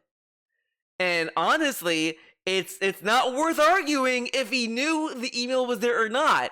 It's just better off to just say, I'm sorry, because at the end of the day, this is dumb. And DSP doesn't have the self-awareness to realize this is a dumb thing to get hung up about. Like, it's so insignificant to the chain of events. Like, it doesn't matter. Again, when he sent Craig that DM, he said 50-50, and now he's acting as if it was that he was going to definitively send him an email. Get real. So I can't ignore something that I didn't know happened. Craig, in the interview, we ended it with, the door is open, you can send me the information. Mm-hmm. So you didn't know it happened. Do you need to have a bomb? But when he said the door was open, that's like a very open term. Like, and he doesn't know that could mean many things. DSP's being very like specific and unfair about this. Like just on principle. So let's take DSP's retelling of the events into action here. Craig said the door is always open. DSP sends the email Thursday night, knowing Craig doesn't check his emails that frequently. So instead of like going off of, oh, maybe he didn't check his email, maybe he'll check it tomorrow night or whatever, giving him at most a week, I guess. I mean, whatever. He could then just say, whatever. But he sent an email Thursday night and expected a response immediately, and for the Copecast to not happen. Again, the debriefing not to happen. But even if Craig sent him that email back, I think regardless, they could still be upset with him. Because he did lie, and again, what Craig said was, would you apologize to his audience, not just him? Bomb go off when someone sends you the thing you directly asked for? Would you not even in a moment think, hey, maybe he's going to contact me today about this, and I should check, because how else am I going to send you these documents anyway, by the way? It has to be an email attachment, right? I can't just call you and give it to you. I didn't have your Discord or anything, right? We were doing it through some other streaming client. So I had to send you an email. All right. Now, here's the thing. Here's the thing. We can talk about this for the rest of the show. Allow me to kind of... One more. Look how much... DSP says this, and he already wanted to move on.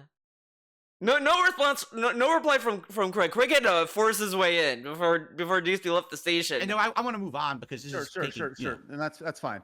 I'm just going based off of our track record of emailing back and forth. Okay. I'm just looking at how we emailed back and forth leading up to this thing. Mm-hmm. Right. There's pretty much at least a day between every correspondence that we had. Right. Almost every single time there's at least a day between our correspondence. So based off of our track record of corresponding with each other, I'm not going to go check. Like I said, Craig, this is a really bad cope, bro. This is really bad. You're saying, how is it a really bad? He's going off a track record of correspondence with emails. It shows you a pattern. Whatever. We just ended the interview. You said the door is open. Send me the information. And then you just say, well, I'm just not going to check for the information. Again, he didn't send the information, by the way. Again, the email DSP sent that Craig read out loud it was 50-50. That's a bad code. Previously, our correspondence was never a reason for you to check right away. Now you had a reason and you didn't. Instead, you actually did the opposite. Instead of giving me the fair shake, but see if I was going to send you stuff, you went on a show defaming me the entire next day. That's the worst situation possible for you. By the way, he didn't watch the whole thing. Okay, just keep that in mind. But you didn't care. Phil, you got me. I didn't check my email. I'm sorry. Hey, with that said, why do you need me? If you want to put this out there, like, you have an X account, you have a Twitter account, you have social media, you have a YouTube community tab. You can post all this stuff available, right? Like literally right now. You said you have it pulled up. Like, you had all this stuff available. It's still got to be on your computer somewhere. Is this your gotcha moment? You're gonna try to get me to post my shit on the internet? What? Craig was DSP said he had the evidence. Craig's like, why don't you share the evidence? You have reach, dude. This is like, why do you need me to like do this? And then dude's like, what?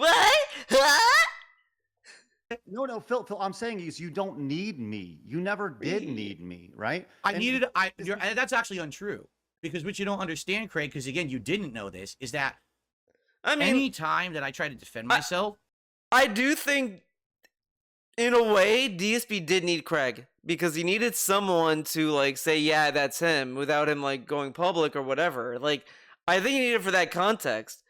But I think they're both right. Like, DSP needed him, but he also didn't need him at the same time. Like, it's like, you know, at some point, DSP could have just shown it. But even when he came clean Thursday night, or whenever he Wednesday night about WWE Champions, he just didn't even like show the evidence or came with any evidence. He didn't even tell us when he got the phone, because some of that's gonna hurt his family if he knew he bought the phone in January. the detractors move the goalpost. It doesn't matter what it is. It could be a little innocuous thing that doesn't matter at all. And then this, he mocks Craig for coping about emails, whatever. But then he says this, that it wouldn't matter. The trolls wouldn't matter. Okay. So then why is this a big source of contention then? If the trolls didn't if it didn't matter to the trolls, then why was it a big deal that they talked about you on their show and saying that they thought you were lying, which you did? Like, you could say, well, it just added to the fuel of the fire because the detractors thought whatever, but they were doing that anyway. It really didn't matter. It's almost like he's mad that Craig got benefit out of detracting on Phil, which is like, I thought you don't care about that, bro. Could be a big full-blown lie that I've been doing for years. Whenever I try to do something, all right, they move the goalpost. Right now, I could post all the information up. And okay, so I got a question. What did we move the goalpost to? He admitted he played WWE Champions. So what did we move the goalpost on? Because we said he played the game. I mean, I guess he's gonna say that we're not gonna believe that he sold it, but that's like not about moving the goalpost. That's not moving the goalpost. That's just like saying I don't believe what you're saying because you're an idiot. Like, how, like, you don't have any, like, how can you prove that to us? Like, you're just saying shit at this point. Like, you know, it's just, that's not really moving the goalposts. It's reacting to information. That's fake. That's not true. So it doesn't matter what I post or what I don't. Now, in the case of you had presented yourself as a neutral third party. You were going to be someone who was going to do this interview and be fair, and then you were going to judge for yourself, which actually seems like that's what happened, except you didn't actually give me the opportunity to send you the information to clear my name and tell you what really was going on. Now, whether or not you checked your email or not, it's not a big deal. I'm sorry I didn't check my email, and I would like to take this moment to apologize to you and apologize to all of your champions, and especially all the detractors for not checking my email for 23 hours. I'm sorry. Right. Okay, so let's move on from the email. Again. So we got Craig to apologize for the email, I guess. If you want to take that seriously. Did DSP apologize for lying?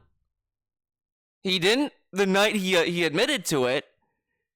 The only thing we got close to that was him saying, look, what I'm about to tell you, if you don't, if you think this hurts you, I get it. Bye-bye. Whatever. You know, whatever. He said that. That's the most you'll get. You're not going to get him to say, I'm sorry. Because he doesn't believe it. Even when he apologized for the Pokemon Moon incident, he never said, I'm sorry. He just says, I apologize your feelings were hurt. Or that you took it the wrong way. This is going to be so boring if we keep talking about this. And I know that your time is valuable. You said you could only be here for about 90 minutes, right? So probably got another 20 minutes. I got about another 20 minutes, yeah. Okay. The next day you do a show. The entire show you're ragging on me, saying you didn't believe me at all. You laugh. Okay, go ahead. Which you didn't give us reason to. Okay. You admitted to yesterday. Fair enough. You laughed with my detractors. You did all the memes. You got a whole bunch of detractor contributions, correct? That did happen. Sure. Okay. Did you continue to do content based on... Again, this isn't a gotcha interview. Now, you listen to this question, and if you think this is a gotcha question, you're an idiot. You're a mouth drooler. Go drink glue. on me after this at all? Um, Like, listen to the way he Not- said it. Yeah, Listen Sure, to okay. this question. Did you continue to do content based on me after this at all? And you know what? DSP says he didn't want to do interviews with like Rich because it was gonna be a firing line. It's gonna be an interrogation. And here DSP is trying to do an interrogation. And it's kind of ironic, I guess, that it's like he wanted to try to do to Craig what Craig did to him when he went on his show. But this is like how to say it? Like little Timmy's attempt of sounding smart or some shit. Like it's like poser behavior.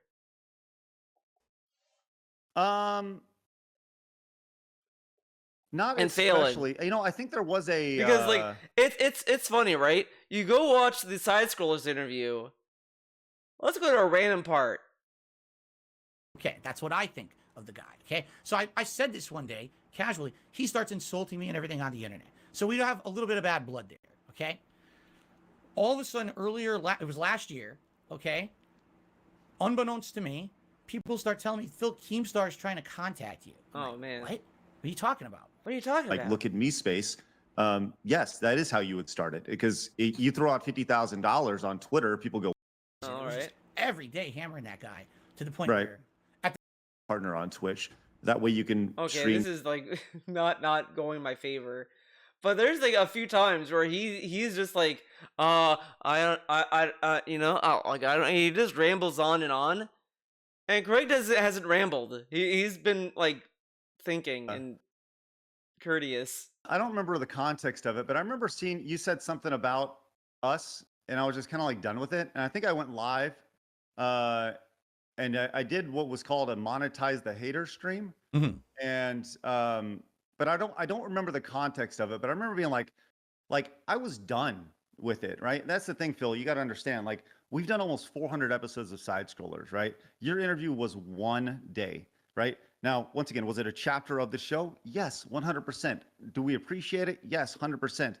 But like we were done. We've turned the page. Just like I don't watch your stuff on a day-to-day basis. Just like you don't watch our stuff on a day-to-day basis. I have too much going on to worry about what somebody else is doing online, right? So Right? you know, you get brought up occasionally, but it's just part of the Side Scrollers chapter in our book at this point. Part of the lore, just like Side Scrollers is a part of yours.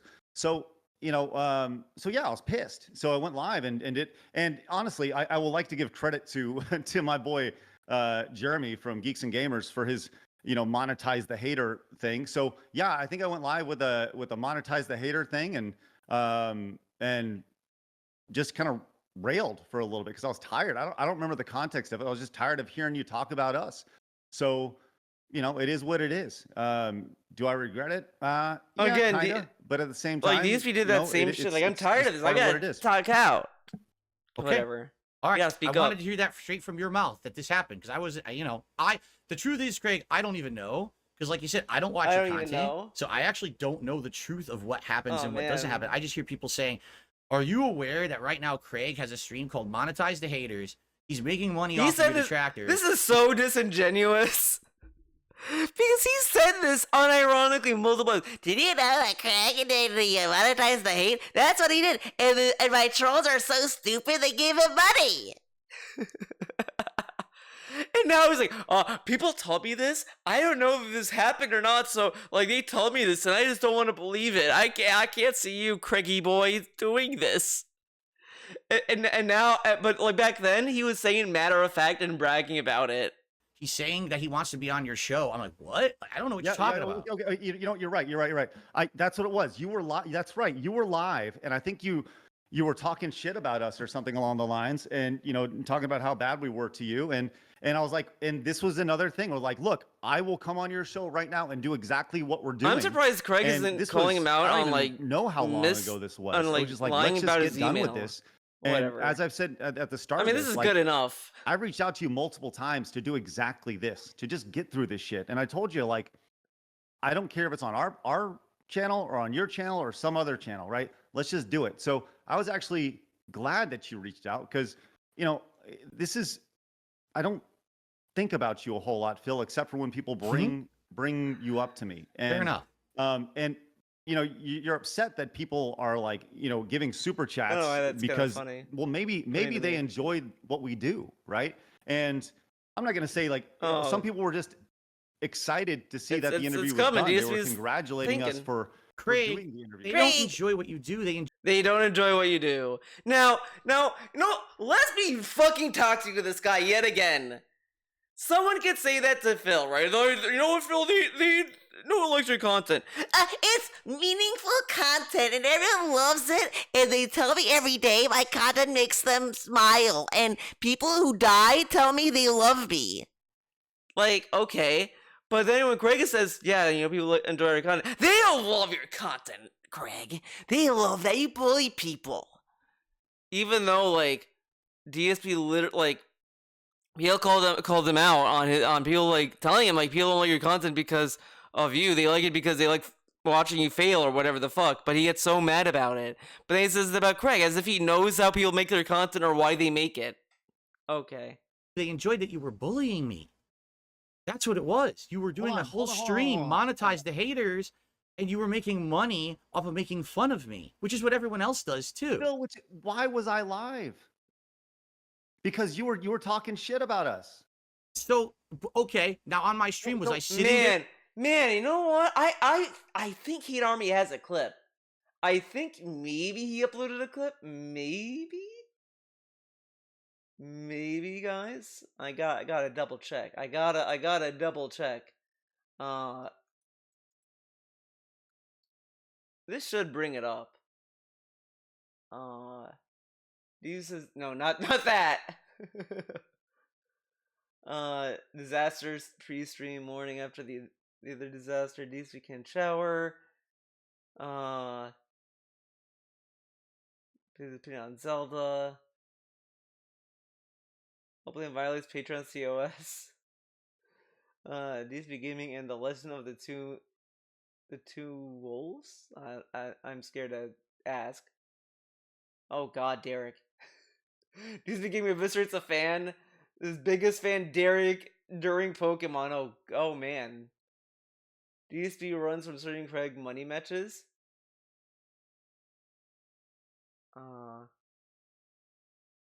Oolong. Blood Pact. Trolls pay a visit to Craig's chill night stream. I don't know what would be in that clip.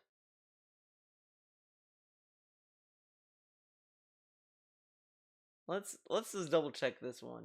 Hate Army General saying hate Army shit. Hate Army. If your name is Hate Army, The hate army stands with you thick and thin. To just kind of tell you, I like positivity here. Okay, I think it's Hate Army General. Shout out to Hate Army. If your name is Hate with side scrollers. First of all, I gotta make a lot of assumptions here. If you're saying a 1st to 10 money match, I assume you're probably talking about Street Fighter, and I assume you would be talking about Street Fighter 6, the latest one. I mean, you didn't even really say that, but I assume that's what you're saying. When you say side scrollers, you realize that's more than one person, right? I assume, Okay. again, I have to make another assumption. I assume you're saying Stuttering Craig, but do any of the side scrollers even play Street Fighter? Oh my God. Right? This is Like, so what? lame. What? What? Now let's be really honest with me that every time that my name comes up in the conversation with side scroll, Whatever. I don't know. I'm lost in the sauce. thing they're saying, "Hey, Craig, haters, It's not that one come though, on the because stream and he was playing I don't know if it's Elder Scrolls or another like fucking chill game like that. Because I remember him like going through menus sometimes, and then he'd be like, "Oh yeah," because he did talk about that and said like, "Guys, I have dirty laundry of Craig and Adam, and I'm not gonna share it, but you know they did me dirty, but I'm positive." and dump on Craig, and let's accept all the donations for everyone who doesn't like Craig. Let's talk about all Craig's dirty laundry on. But you know what? He can't complain about this. Guess what? Guess what, gang? He's getting money from people saying fuck the trolls, fuck the detractors, fuck them, fuck this, fuck that. He's accepting them and says, I don't like guys a tip for this, but I'll take the money. but when it happens to Craig, that's fucked up, and Craig should be ashamed of himself and think about his life choices. On my stream today. Did I ever do that, Craig? So I don't know. I don't watch your stuff, but you're telling me No. I No. never did that. Not You- once. you- The you only gripes never- I ever had with you was that how you behaved after the interview. That's Hold on. literally it. That's the only problem I have with you. I don't have a problem with anything before. So or so now he's saying that's his only problem. But what about the email? Whatever. Okay. during the interview. It was the fact you left the door open for me to contact you. You ignored that line of contact. You did a harmful show. Didn't Because ignore. because you know what? Now Didn't ignore. I got to talk about this publicly. All right. Now I gotta talk Are you about it. aware that because you didn't give me the chance to defend myself after the interview, you did a bullying show where you ragged on me and I wasn't there to defend myself against any of that? Do you know how that hurt me and my viewers and my content? This part. I almost like choked. This was insane. I wanted to throw up what I was about to hear. You Okay, probably hold don't. on. Hold on. Let me just talk about this real quick. Europe, and by the way, this is something that I do want to talk about. You were upset that we went live and talked about this, and you were pissed that you weren't there to defend yourself. Mm-hmm. Right. You did a decompression show literally immediately after. You did a decompression show about Keemstar last week, and I'm he pretty wasn't there sure to defend Diaz- himself. You did the exact same thing that we do, Phil. You Whoa, did a whoa, whoa, whoa, decompression video. whoa. You just proved you don't watch my You just ruined it.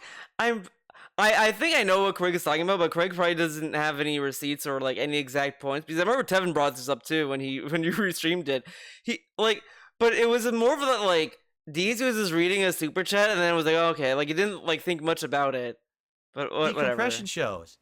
I You don't- just I'm not proved gonna it. I'm not gonna like The go through that. decompression shows have nothing to do with talking about and ragging on the guest Someone that else just can do appeared. it. So you, In you fact, never, you last never week talk with about what Keem- just happened. Last week You with never- Keem, I had a whole stream where I said we are not going to talk bad about this man. But- Instead, we're just going to talk about Whatever. the future, building bridges and things like that. We didn't say one negative word about Keem. I didn't accept negative contributions. I told my You audience did though. do not contribute and insult Keem. And they Okay, didn't.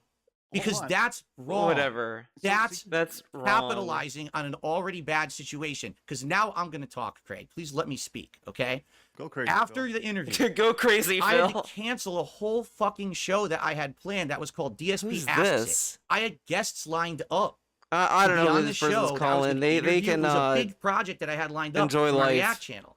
I had to They can cancel go it 'cause crazy. The guest said, well, after the side scrollers appearance, they really dumped on you. It's not the interview we have issue with. It's the fact that they dumped on you. So now literally everyone who saw your interview thinks you're an asshole. So because of that, we're canceled. The Wait. guest said, well, after the SP asks it. Because now I'm going to talk, Craig. Please let me speak, okay? Go crazy. After Phil. the Go interview, crazy. I had to cancel a whole fucking show that I had planned that He honestly did not have to cancel it. was called DSP Asks It. I had- DSB asks it. Yeah, when you heard like I got a question. Why wasn't this called DSB asks it? Isn't this him interviewing people? Guests lined up Yeah, I guess to be on the show that I was going to interview. It was a big project that I had lined up for my React channel. I had to cancel it because the guest said, well, after the side scrollers appearance, they really dumped on you. It's not the interview we have issue with. It's the fact that they dumped on you. So now literally everyone who saw your interview Well, thinks you're an asshole. that doesn't make any sense though. Like, why would they want to interview you? Like, if they had the problem with the interview, that's on the person doing the interview. Whatever. This is so dumb. DSB. I really don't think this is what you should be saying out loud. So because of that, we're canceling. So I had to cancel the whole show. My followers came out and said, we didn't mind the Who's interview. telling you this? I'm Who's not telling done you yet. I'm not done yet. this? Let me Okay. finish. Okay. I wish Craig After kept the that interview, question. My followers I said, wanna we know don't who care said about the this. interview. We care that they ragged on you after. Now it makes you Wait, I'm not done yet. I'm not done. he's not done yet. Let me finish. Let me finish. After the Like, this is like dumb dogpile. Like, he just wants to keep blaming Craig for all these things, and they're not even Craig's fault. Again, like, this is insane. These people said that they cited the interview as the reason why they didn't want to touch Phil with a 10-foot pole, even though DSP is the one that said he didn't want to touch people, whatever the fuck. But what DSP said that he didn't like how Craig acted after the interview, but he's conflating the canceling DSP asks it because of that. But the guest said that they didn't like how the interview handled. Like, all these things, like, they don't make sense together, and it sounds insane. And I think DSP needs to get help. Like, he just needs to, like, stop what he's doing and get help. After the interview, my followers said, we don't care about the interview. We care that they ragged on you after. Now it makes you look like an asshole. Now that makes us look like an asshole. How does that make them look like an asshole? Like, I don't even think, the only thing this community was saying was, Phil, you didn't look good in it. And that's it. Like, they said now, like, actually, if you go to any of his fucking clips, well, actually, we could go to here. I mean, this shitting on DSP. So, you mad at Craig because you've been lying is what I got from this. Time to keep moving forward. I think it's a shame this sort of content. Been watching, oh man, okay. I think you're okay. Honestly, I would like it if you would play WWE Champions on stream one day. It's your okay, whatever. Big up Wings. Okay, how ironic that they criticize your clip of selling that girl off for profits when they up and said sold a little speck of integrity. What? This is the dumbest comment I've read. This doesn't make sense, dude. Them selling their integrity they had has nothing to do with selling a person. Are you stupid? I think you're stupid. You can only try to make amends. If they don't accept, move on. Be the bigger person. Okay, whatever. This was so based. KF is in okay, sure they are. Oh man, there's a lot of like weird shit. But there's some comments you can find. I think on the actual interview itself, there's comments saying that this is bad. Like this I think is one of them. I think for him, your entire argument was I lied about WWE Champions account not being mine. You guys got you guys caught on to my lies. Now Craig apologized for not believing my lies. He gave you a chance to appear on his show as a guest even after that. If I was Craig, I definitely wouldn't have as much as most other people wouldn't have either. You don't even know how lucky you are because you're blinded by your ego, and the Kino Casino has succeeded in inflating your ego to an extent where you really think you're some kind of big shot. Now, the funniest thing is them making ironic jokes every now and then about you being the king. It's obvious sarcasm, yet you're the only one who doesn't get it and actually think they are seriously consider you to be the king of YouTube content creators. Craig is actually the only one who has any kind of hope for you left. I think DSP thinks that's what the king means, but the king is, I think they're just kind of like calling him the king to butter up his ego. I don't think they're calling him the king for any other reason than that. And it's still sarcasm, and DSP does not pick up on sarcasm at all. Like, it's alarming how he doesn't pick up on it. We all want to be your fans, but how can we do it when the entire interview hates you now, right? And You don't understand. What you Oh, thought you were man. doing was decompression. Let's just be honest. But what you did is you gave more avenue for the people who already hated me to hate more. All you did was you gave They a are- public, But the people who grandstanding hate you anyway. Whatever. spectacle to my detractors. And the worst part about it, Craig, you publicly monetized it. You monetized bullying. That's the problem with what you did the day after. You hurt my business. It's so ironic he says this as he praises Keem. Again, DSP said because of Keem, Etika committed suicide and this and that. Like, Keem should be responsible, blah, blah, blah. He said all of this. He said this about Keemstar, Lolcow Live, about all this stuff. And now he's like, Lolcow Live is cool, Keem is cool, I love Keem. But Craig doing it and his like monetizing bullying is probably the lowest form of what you could do, and is probably less than what Keem has done in his career by comparison alone. And DSP is acting as if like Craig went around doxing people and did fucked up shit. The most Craig has done, as I said, the only thing I don't like about Craig is just that I think he's just a cultural grifter. That's it. And he just scams people for the save gaming shit and all that. That's it. But in this, like, Craig gave him the easiest lowballs you could have. And DSP just could not see past it. He could not just apologize and just leave it at that, understand it was a misunderstanding about the email situation. And then to bring up monetizing bullying is rich when he sat there and was like, yeah, Keem is cool, man. When Keem can be argued has done worse. Dude, he said, like, he brings up like how people were bullying Wings for being fat and all this stuff and said that Keem was participating in that. And he's praising Keem. Okay. You hurt my followers. You hurt me. You owe me an apology for that. I don't care about you not checking the interview. Look at this, man. Look at this. Again, all Craig did was ask him to apologize for lying. And all DSP has been doing since then is finding ways to have Craig apologize. The apology fetish is going off. He's like, apologize, come on, say sorry, come on. Like, this dude wants Craig to say sorry so bad. And like, he's just been getting, like, ironic apologies. Meanwhile, DSP still has not apologized to his own fucking fans. Interview, the email, I care about the fact that you, not once, but then again later down the line, monetized hate against me. I literally never monetized hate against you ever. Ever. Sure about that, Phil?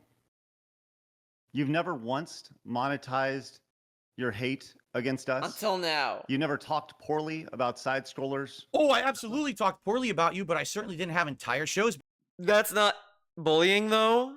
You realize that, right? And DSP said that it wasn't for DSP, side scrolls wouldn't be like where they are today, I guess. So technically, DSP is bigger than them. So isn't this punching down by DSP's logic? But Craig is just sitting there saying, yeah, I think he's lying, and he's saying that hurt me, and this and that. But DSP is saying that his content is trash, and he should go suck on Melanie Mac. That's not him bullying, or being mean, or saying mean things to Craig. Telling him to go fuck himself. Shows based around it, inviting all of your detractors. Because you want to know something, Craig? They contacted me. But did he invite detractors on his streams though? The monetize the hate, like, I think he just did it, and then the people who were watching that were already there was kind of just doing it.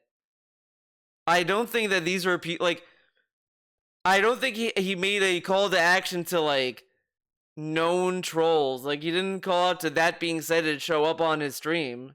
I think Certain Craig was a guest on their show, but it wasn't the other way around. Like, that never happened. Me about this show. They said, here's all the dirt on Craig. And you know what I told them? This is the truth, Craig. I said, fuck you. I said, I'm not going to do that. I'm better than that. I'm not going to talk about Craig's dirty laundry. Yeah. Because that's not what this is about. I could have easily been doing that all along. Everyone Look how cool this sounds, right? when you were bragging that you could be a piece of shit too. I could be a piece of shit. Yeah, Craig. I could have done that, but I didn't. Skeletons in the closet. We all know this, but I'm We never all have going to be skeletons like in the that. closet. I want to build bridges. I don't want to burn them. All right. At the end of this conversation today, I don't want to be at your throat. I don't want you to hate me. I just want us to be at peace. Even if we never speak again, I just want us to be at peace. I'm tired of this internet drama bullshit. But you hurt me bad with your behavior after that interview, and I want you to understand how bad it was for me. I had to hide for a year. I had to hide for a year, man. Imagine saying this out loud when your job is streaming on the internet. This dude is pathetic. He should just find a How job. different it could have been.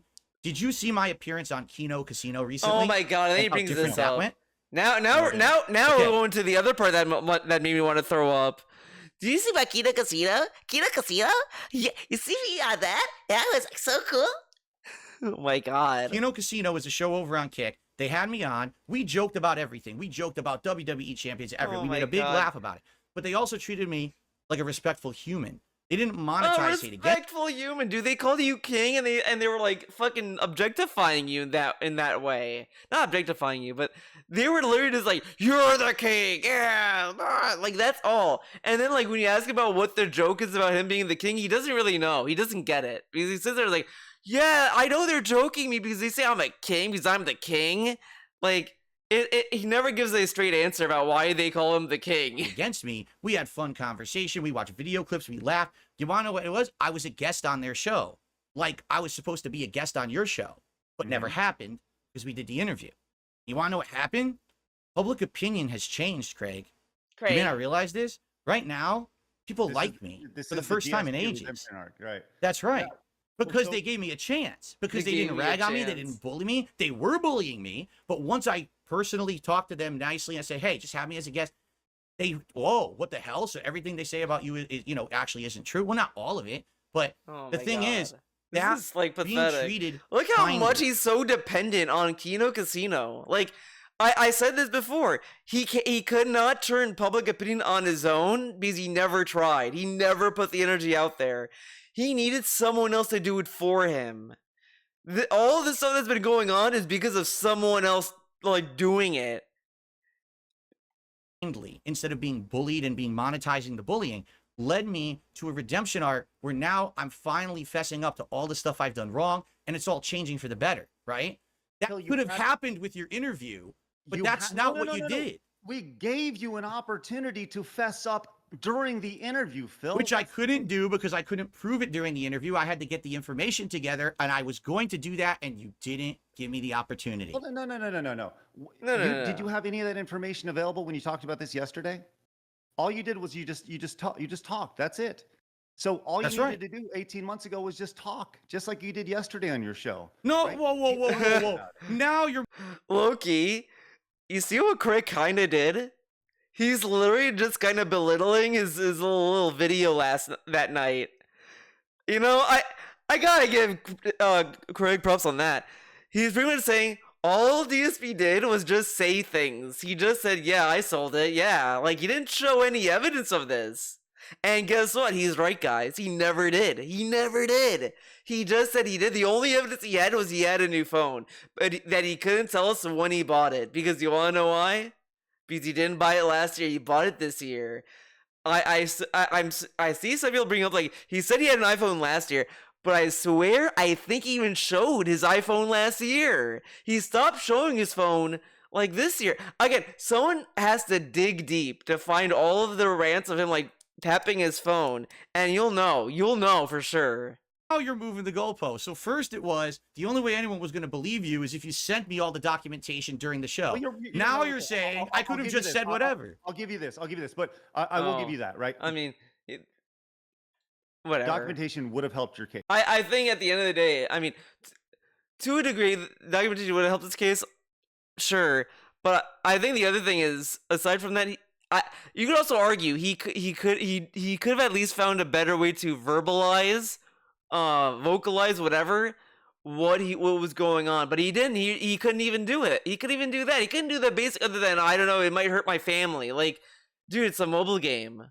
Your case 100%. With that said, Phil, like just you saying, yeah, I played WWE Champions. Yeah. My name was this, whatever it was, right? You know, and just saying those things, yeah, absolutely. That would have gone so far, right? And I feel like we extended the olive branch many times during that interview, right? And once again, you left that interview feeling good. Again, if he said during the interview, I sold the account, it could have gone different ways. But it didn't because he didn't do it. Your point of contention is that after the show, we spoke honestly about our frustrations. Once again, why were we frustrated, Phil? Because we felt lied to, which was validated yesterday, literally yesterday. Later on, did I do a monetize the hater stream? 100%. Why? Because you were talking shit about me, right? We've never gone out of our way to go off and say, hey, it's time to dump on Phil because it's fun to dump on Phil, right? We dumped because we were pissed at the time. The result of the interview, we felt lied to, once again, validated. And you were talking shit, so naturally it was like, hey, and the idea of going live there was, let's go on Phil's show and hash it out like we're doing now. So look, Phil, I mean this. I'm sorry. I'm sorry that you were hurt.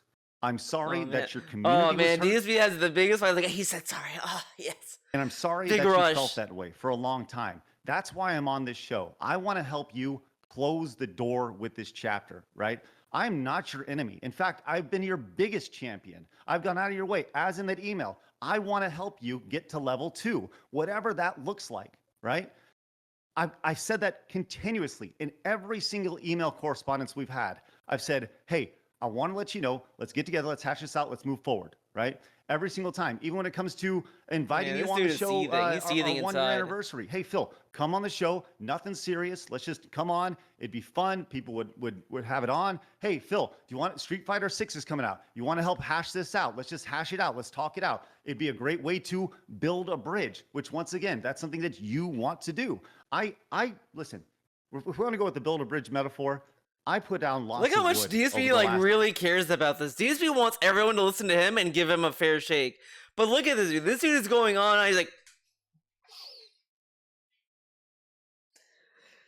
yeah, he's very courteous. Trying to build a bridge, and every single time the email wasn't responded to, or rock back and forth. Maybe you didn't check your email. I don't know, right?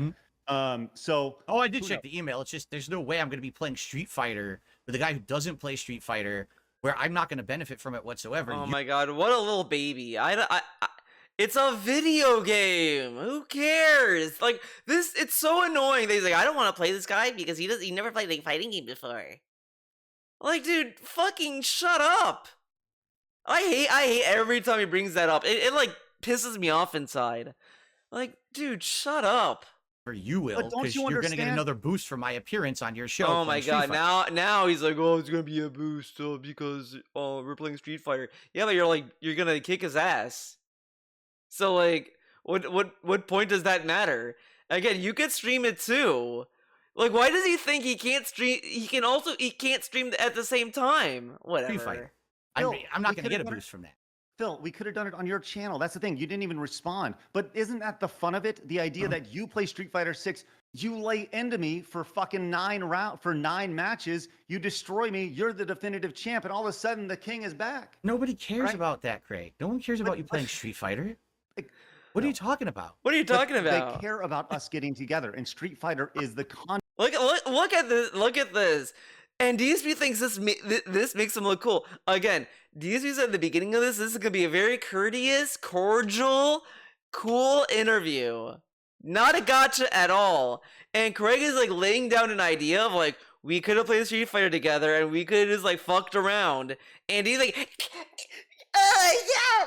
Like this is a childish tantrum. This is what children do. This is how children do it. Conduit to do that. That's what I'm getting at. Move past the idea of Street Fighter. Look at this dude. It's bigger than Street Fighter. Look, and deep down, Craig is probably laughing inside because he's like, this dude is 40 years old and he's acting like it's about a video game that literal children could play. What is Street Fighter 6 rated? Is it T or E? I think T.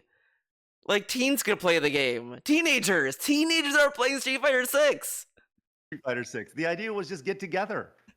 Oh my goodness. And again, it wasn't just Street Fighter 6 as he said, but DSP hung up on that because he's a FGC tryhard.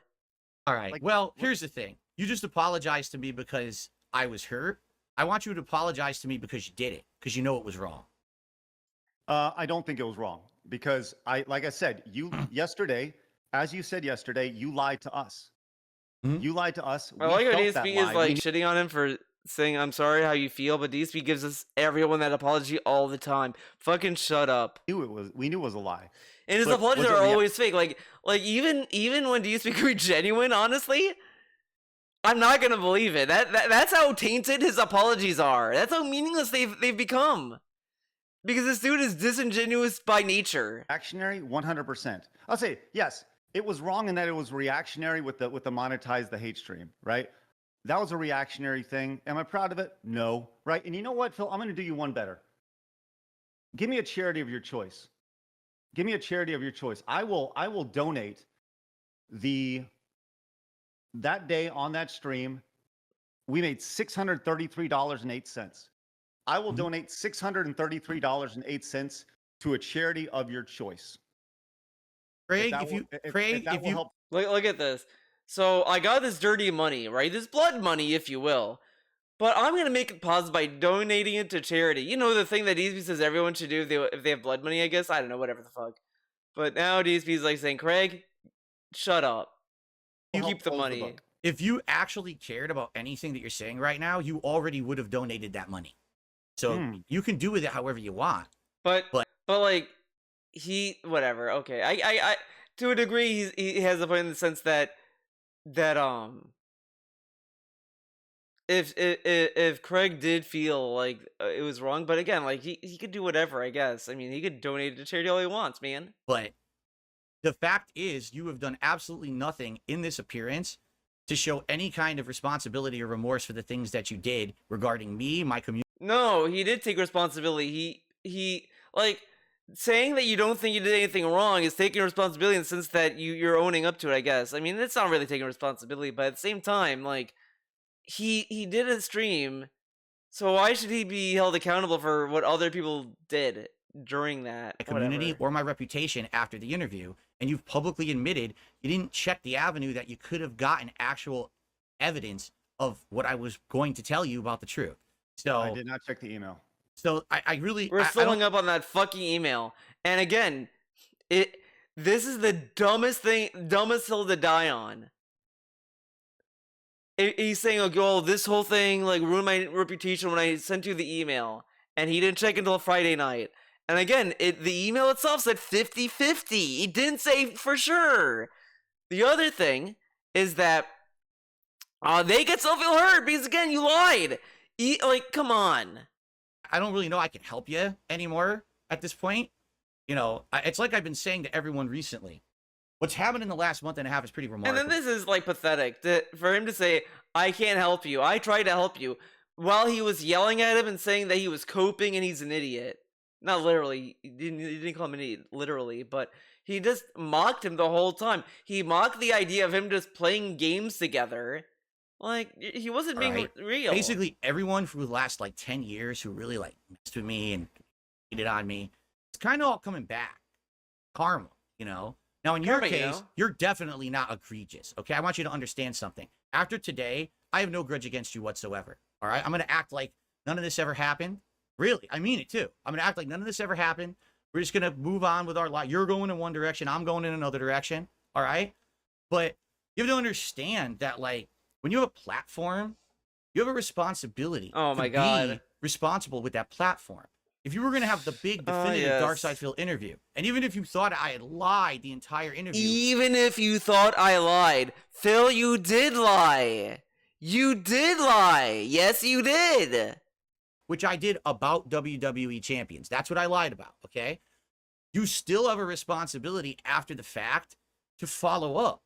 That's what you didn't do. You actually didn't do the most important part. How many people follow up? What you did was the equivalent of if, let's say, Barbara Walters interview a big prominent person. And then we're going to bring up Donald Trump. I don't know. Donald Trump. Let's say Barbara Walters says, Donald Trump, will you suck my clit? And then he's like, oh, I suck bigger clits than that. And everything.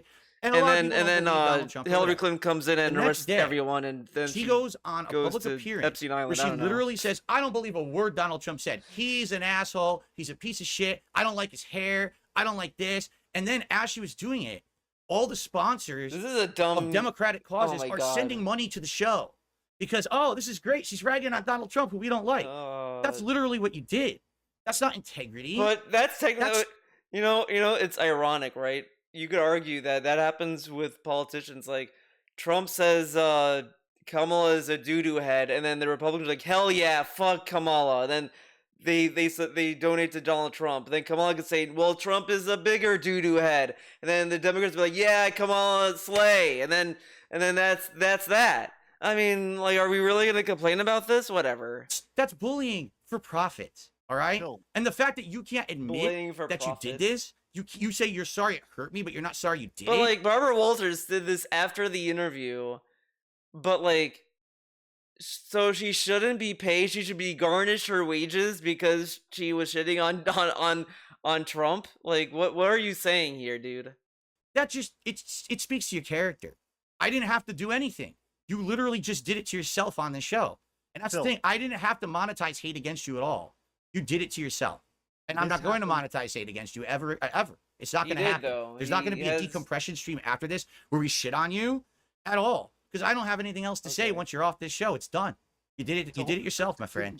Just to be clear, My so when friend. Barbara Walters, who is dead, interviews Donald Trump, I Yep. think she's whatever. When She interviewed- passed away. Rest in peace. She Okay. was a great interviewer. Great So- interviewer. How so do you she know? has this You're a interview fetus. with Donald Trump. Whatever. Is she not allowed to talk about it afterwards? Oh, she could talk about it, but she's not. Oh, she's not allowed to monetize hatred toward the person she just interviewed. And here's why. Do you Here's watch why. the No. news? Let me clarify why. You watch Because the if you're the news. interviewer, you're supposed to be fair and impartial, correct? During the interview. You watch the During the interview. news. You were during the interview. Okay. But then, if that interviewer immediately discredits the person they just interviewed, there's not one fucking person who's But going to go I'm back and pretty watch the sure, interview. like, there's been instances where people who reported stuff said that they don't believe, you know, what is said or whatever. Like that has happened. with Whatever. a fair take and a subjective glance at it and say, okay, so I will judge for myself if he told the truth. Okay. No one who watched the interview gave me that shot because you literally after the interview said, he's a bold-faced piece of shit liar. Let's laugh at him with his detractors. Ha ha ha ha ha. Ack, ack, ack, ack, ack. Okay. So your interview originally was meant to be fair and balanced, and it became a hit piece because of what you did after. And I But, don't think you like, ever really consciously. There's so know- many interviews where people give like hard hitting questions. Like there was like a clip years ago. This is gonna be very like like ambiguous, but it deals with Bill Maher. There was a guest he had on his show, and that guest like kind of like bodied Bill Maher on his own show about like some topic that they had, and it was very uncomfortable to watch sometime a little bit. It was like, holy shit, this guy's getting floored a little bit. But they moved on afterwards, and Bill Maher still has a show. Unfortunately, but whatever. I'm not a Bill head. known that, Phil. but it is. It's a giant hit piece against me, and it always will be. Phil, you did it to yourself, man. You had an Uh-oh. opportunity with all this. If it's Uh-oh. a hit piece, it's your words. Your words. that I you was said. going. Craig. It's not his fault, Craig. DSP just you know. Going to send you everything you had a asked chance to for. talk? Again, the email said 50-50. He was still thinking about it. That's what the email said, because the only thing he said was, I'm still considering it. Do you check your email? That's it. That's not really like saying anything. Talk. You had a chance to talk. Okay, and go have ahead. the, Go ahead. Go ahead. Go ahead. All right. Go ahead. You said with your own words, you thought it was a very fair interview, right? Yes. If people look back on that interview, right, and they are upset about the interview, it's because of the response that you gave. Nobody's going back and watching the monetize the hate stream, or no one's going back and watching the decompression stream. What they're watching is the DSP interview. And if they're upset about something that happened, or if they have if they think a certain way about you or me or Adam because of that stream, it's based off of the conversation that we had then, and not based around anything that happened afterwards, right? That's the main point Correct. of contact that people are watching. So look, Look, you can Listen. try to put the noose around my neck all you want, right? And that's fine. Go ahead. If that's what makes you feel better, that's fine. But ultimately, Phil, it's your words. It That was makes your me feel lies better. that you told that led to the ultimate distrust with this stuff, Phil. And look, I'm sorry, man. Like, I hope that you can move past this. I hope that we have an opportunity to work together again in the future. I do. I genuinely do. Because I do think at your core, I do think that you are a good guy who just wants to No, he's not. play I don't games think and he make is. positive content, right? This dude And you know sucks. what? I think that's extremely admirable. But you can't be upset when we talk about something and somebody super chats about it, right? I'm sorry that happened. And I'm sorry that your detractors gave us money, right? But you know what? It's going to happen again. It happened today. Somebody super chatted $2, saying, "Hey, did you hear about this?"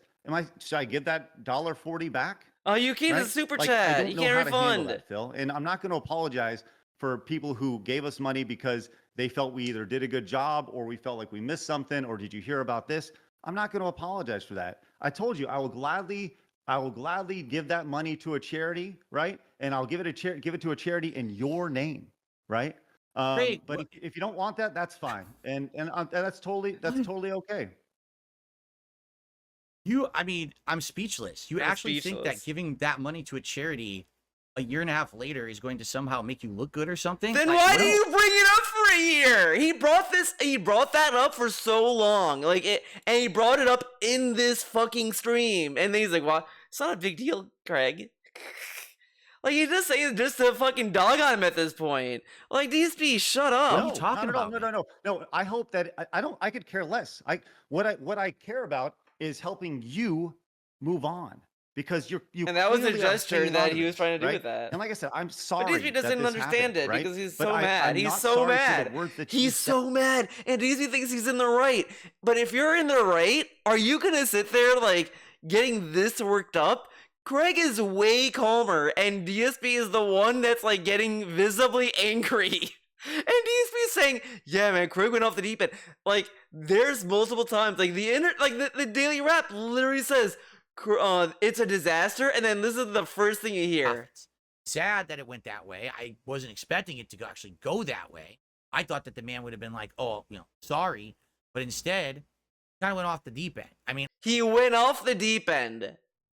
He went off the deep end, and then you look at him. He's seething. He's like, "I don't care about that." Like, this is like so I see like I could see a child do. You said, right? Once again, if somebody feels a certain way about This you, dude it's has based like off an your anger problem. actions, Maybe right? I I'm do too, live man. 2 hours a But he day, does. 5 days a For week. sure. People see me, they know me by now, right? I've been doing this for almost 20 years. So people have a pretty good idea of me and my character. And for you to attack my character, I mean this with all due respect, Phil. Go. For attacking, People okay. see me, they know me by now, right? I've been doing this for almost 20 years. So people have a pretty good idea of me and my character. And for you to attack my character, I mean this with all due respect, Phil. Go fuck yourself. Now, I recall DSP bragging how he's such a man. DSP is such a man. He'll tell you to your face to fuck off. Don't speak shit to me, or I'm gonna speak shit to you, or whatever the fuck. Like, he acts so tough, but he never delivers. But Craig did nothing. Not Craig. DSP did nothing but like insinuate flaws in Craig's character and like did a hit piece on him. And Craig literally is saying to go fuck. He's literally giving DSP back to what he gave to Craig. Literally like 2 weeks ago, or whatever the fuck it was, after the Kino Casino interview, whatever. He literally said, I would like to say to Craig and the side scrollers, go fuck yourself. like, he literally did that. And then, like, Craig just gave it back to him. And look how DSP responds. Because you don't know. I've gone out of my way, Phil, to treat you with respect via So he didn't, like, listen to at all to why Craig said that. Just over his head. And then, like, he's going on, and you already know, after Craig said that, you already know DSP phoned out. He phoned out. email the entire time. I've gone out of my way to treat you with respect and He's be gonna, courteous like, to you. after this, rolling down to Cat, but Cat, Craig, I got Craig to freak out. He was so felted.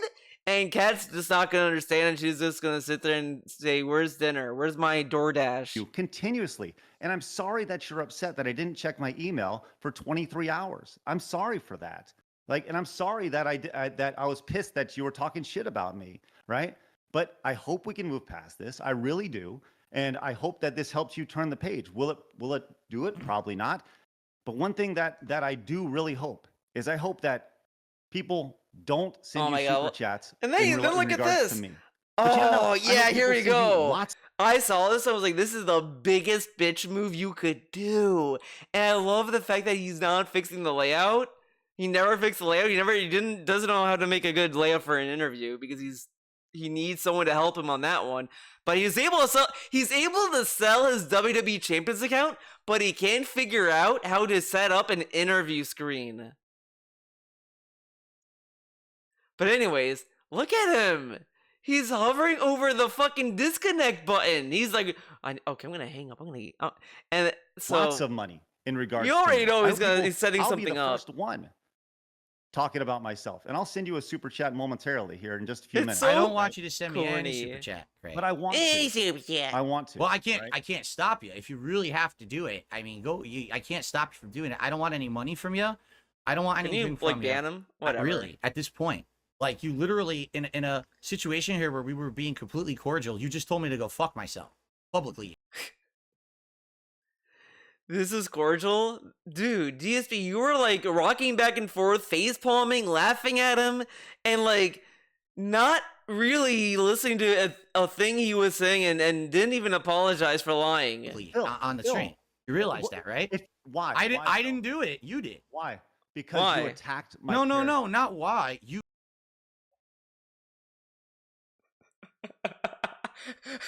completely cordial. You just told me to go fuck Listen myself to this. publicly Phil, on the Phil, stream. You realize Wh- that, right? Why? I didn't. Why, I Phil? didn't do it. You did. Why? Because you attacked my No, character. not why. Not why. You did it. We were. Yeah, but he's saying like, why did I do it? Because of this. Not why you did it. He's not saying he didn't. He's explaining why he did it. Being cordial. I just had an entire show with Keem last week, Mhm. and I have way more gripes with Keem than I have with you, Phil, and that never Phil, happened. Did you attack Keem's character? Oh yeah, of course I did. Yeah. And he went back at me, and we went back and forth, and we hashed it out. Yeah. Listen, then Keem should have told you to go fuck yourself. All right. So there you go. And- There, then- folks, there you have it. There you have it. Keem should have told me to fuck off. There you have it. Night and day. I mean, you can't. That's all. You can't I make mean, this really, up. honestly. But we're over. I'm sorry. I have to. I'll apologize for two things. I'll apologize. Number one, that I did lie to you during the Again, do you think interview. about that interview? Clearly doesn't care. And he didn't say apologize. He didn't say sorry. He just said I apologize. That's like not to say. Which That was ultimately led wrong. to everything we're talking about. That was Okay. wrong. And number Mhm. two, I apologize to the public that I lied for so many years, but I already did that last night on my own show, so they already know about I that. don't think he did. All right, and I'll apologize to you now Whatever. because we're taking too much of your time, and I know you got to He- get go. he all right? should So let, But let me let- close with drink this. some bleach. You close, and then I'll close, and we'll be good. Okay. You close first. I want you to really think about your actions here, right? Think about the this consequences. logically. Please Mhm. do. Why were we pissed the next day? Mhm. Why? Why? I'm asking you. Why were we pissed? Why? Oh, you want me to answer? Yeah.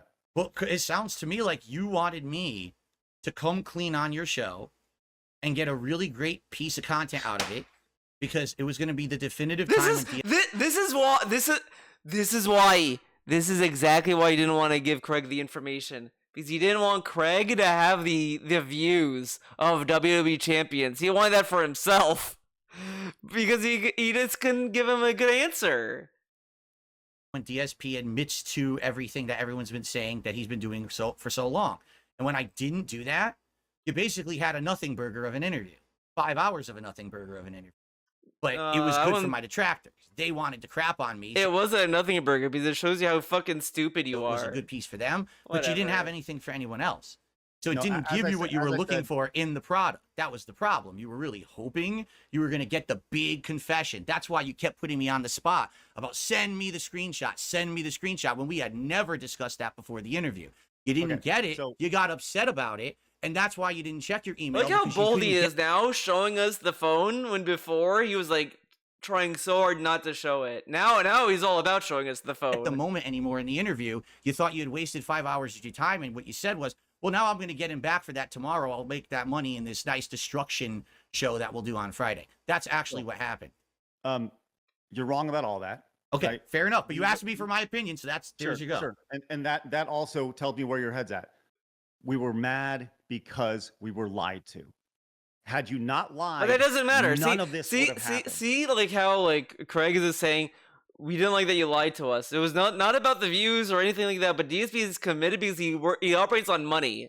He thinks about the clicks, the views, and all this other stuff. That If you were just clear and honest with us, like you've been with like you were yesterday, everything, none of this would have happened. We could have moved on. It would have been like, yeah, did we think it was full of shit? That's fine. And would the Friday stream have happened the way it did? Probably not, right? Would the monetize the hater stream have happened? Probably not. Because if you just were honest from the start, none of this would have happened. So you can point the finger at me all day long. But at the end of the day, Phil, what's the old saying? You still got 3 more pointing back, right? Back at you. So look, I'll take my responsibility. I hope you look within yourself and you take some responsibility in this as well, right? And that's fine. I do hope that we can eventually work together in the future in some way, shape, or form. Maybe you come on Side Scrollers and we do a regular show. If you don't want to deal with a politics-driven show that isn't whatever this you said, dude right? is hovering over the disconnect. You're extremely nice with your words, and by nice, I'm being sarcastic right now. And when you told us to go fuck ourselves and all that stuff, so I would like to give you a fair shake someday on Side Scrollers if you're open to it. Like I said, I want to make sure that you and everybody else knows that I am open to working with you in some way, shape, or form. But I hope more than anything, I hope you're honest, not just with your audience, but with yourself about the situation. I appreciate your time today, Phil. I got some dad duties I got to get done. Thank you guys very much for your time. All right. Now hold on. Before you go, let me say my piece too. All right. Sure. It'll be quick. I promise. Yeah.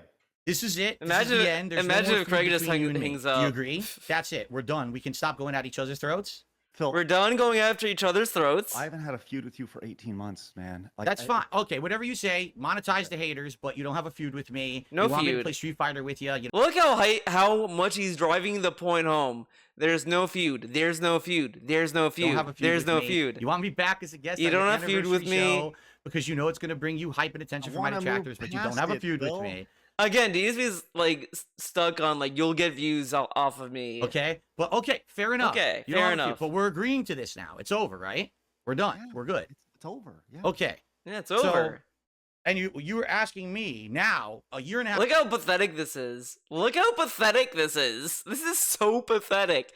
Craig was like, yeah, we'll have you on. And DSP said all this stuff because he wanted to say it's over, to then go back. Like, he fucked up what he was trying to do, by the way. He fucked up really bad. A year and a half later, will I be a guest on your show? Which was what No, I'm originally was agreed to, correct? Like, that's what you're saying. It was originally, that was the agreement. We were going to do the interview.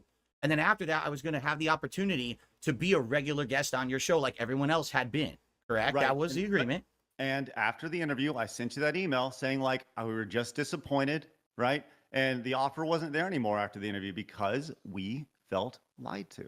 Okay. So But now, with that said, I hope we can move past it. that's what I'm saying. Now that we've hashed it all out, right? Yeah, it's We're all good. out. We're all good. You're saying you're extending that olive branch and you're saying that that opportunity is there again, possibly. Not a lock-in, but it's possible that I could be on your show. Sure. Okay, I'm not interested. Go fuck yourself. Not interested, and then he hung up and then said, go fuck yourself.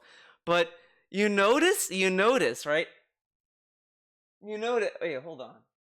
No, that's September. Okay, never mind. I thought that was like in March. But you notice, right? He made sure to say, there's no more beef, no feud, and all this stuff. Then ended with, go fuck yourself. So, if Craig wanted to be upset with that, Craig was, we said it was over and now you're shitting on me?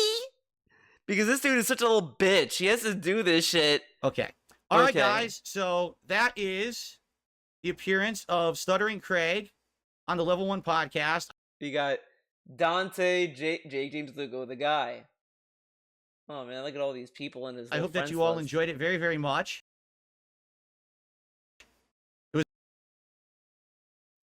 So, August. Okay, we can talk from here from now on if you need to.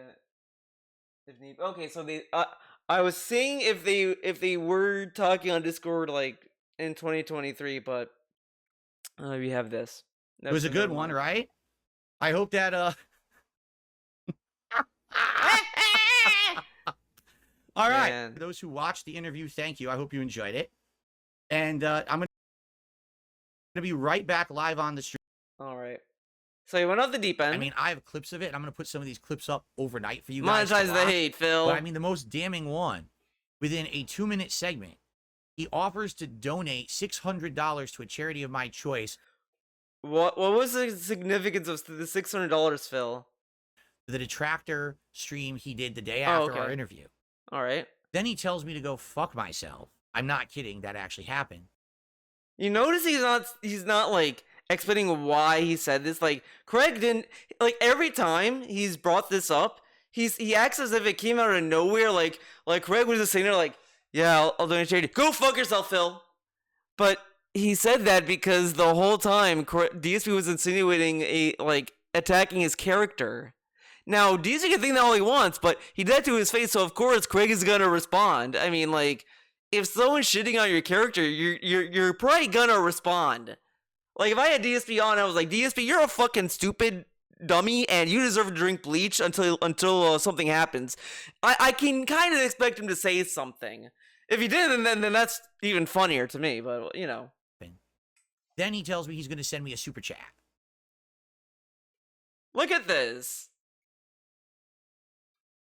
By the way, he fucked up his trim. Look how he trimmed his little mustache. Look at that. It's like, dude, it's so fucked up. Am I crazy? Am I crazy? We gotta enhance this. Yeah, I'm using OBS. Look at this. This is probably the funnest way to do this. Dude. That skin? Like, dude, he fucked up. He fucked up how he trimmed his goatee, his little mustache. Can't make it up. It happened live. You could see the whole stream now. You could see just the interview, or you could wait for the clips that I'm going to upload tonight to show. Yeah, he fucked up his. He fucked it up. So basically, by the end, I'm just not talking to the guy ever again. There's no point. There's insane bad blood now, but I don't care. Like, insane bad blood. Past this part of my life, I don't to show what happened. So basically, by the end, I'm just not talking to the guy ever again. There's no point. There's insane bad blood now, but I don't care. Like, I'm done with him. He baited him though. He sat there and baited him to be mad, and now he's mad. Oh yeah, I wonder why. I don't need this drama anymore. I'm in a good place right now, so I'm done with it. All right. And I apologize to anyone who maybe was turning in, who thought that it was going to be similar to the Keemstar interview last week. It definitely didn't go that way. Where did the window go? And man, did it go a different direction. But you have to understand that when someone is that disingenuous, that scared me. You don't accept any kind of extended olive branch because you just don't trust him. I don't trust Craig at all. By the end of that interview, I didn't believe a word he had said. He made a bunch of very, very disingenuous apologies, but never apologized for what he needed to apologize for. You never apologized. Where's your apology? Repeatedly for personal profits, which is exactly what he did. Exactly. So it is what it is. Okay, watch it all, enjoy. And then tonight on the late stream, it was the conclusion of my reaction. Oh to my the god, documentary. Dude! Really, dude? Look at this. Enjoy. And then tonight on the late stream, it was the conclusion of my reaction to the June the King documentary. What does that the vest have to do with fucking 2-3 hours a night for the last 4 nights? And this covered the vest streak, which is why I'm wearing the vest right now. The bank leaks. It covered so much. What else did it cover? Shit. Your fans. It showed your fans. So it covered so much. It covered the side scrollers interview. It covered some weird VTuber stuff that I didn't understand. There were some interviews with some supposed haters, but fans of mine as well. It covered a lot. But basically, the end was not a big deal. I really feel like the biggest stressful nights were night 2 and night 3. Okay. All right. Okay. That's it for this video. Thank you for watching. We did it. We're out of hell. Thank you for watching. I hope to see you next time in this on this channel. Yeah, have fun and enjoy your weekend, week, life, whatever that may be, and as always, wait, just get a good vibe, and keep it real. Time to skedaddle on out of here. Bye.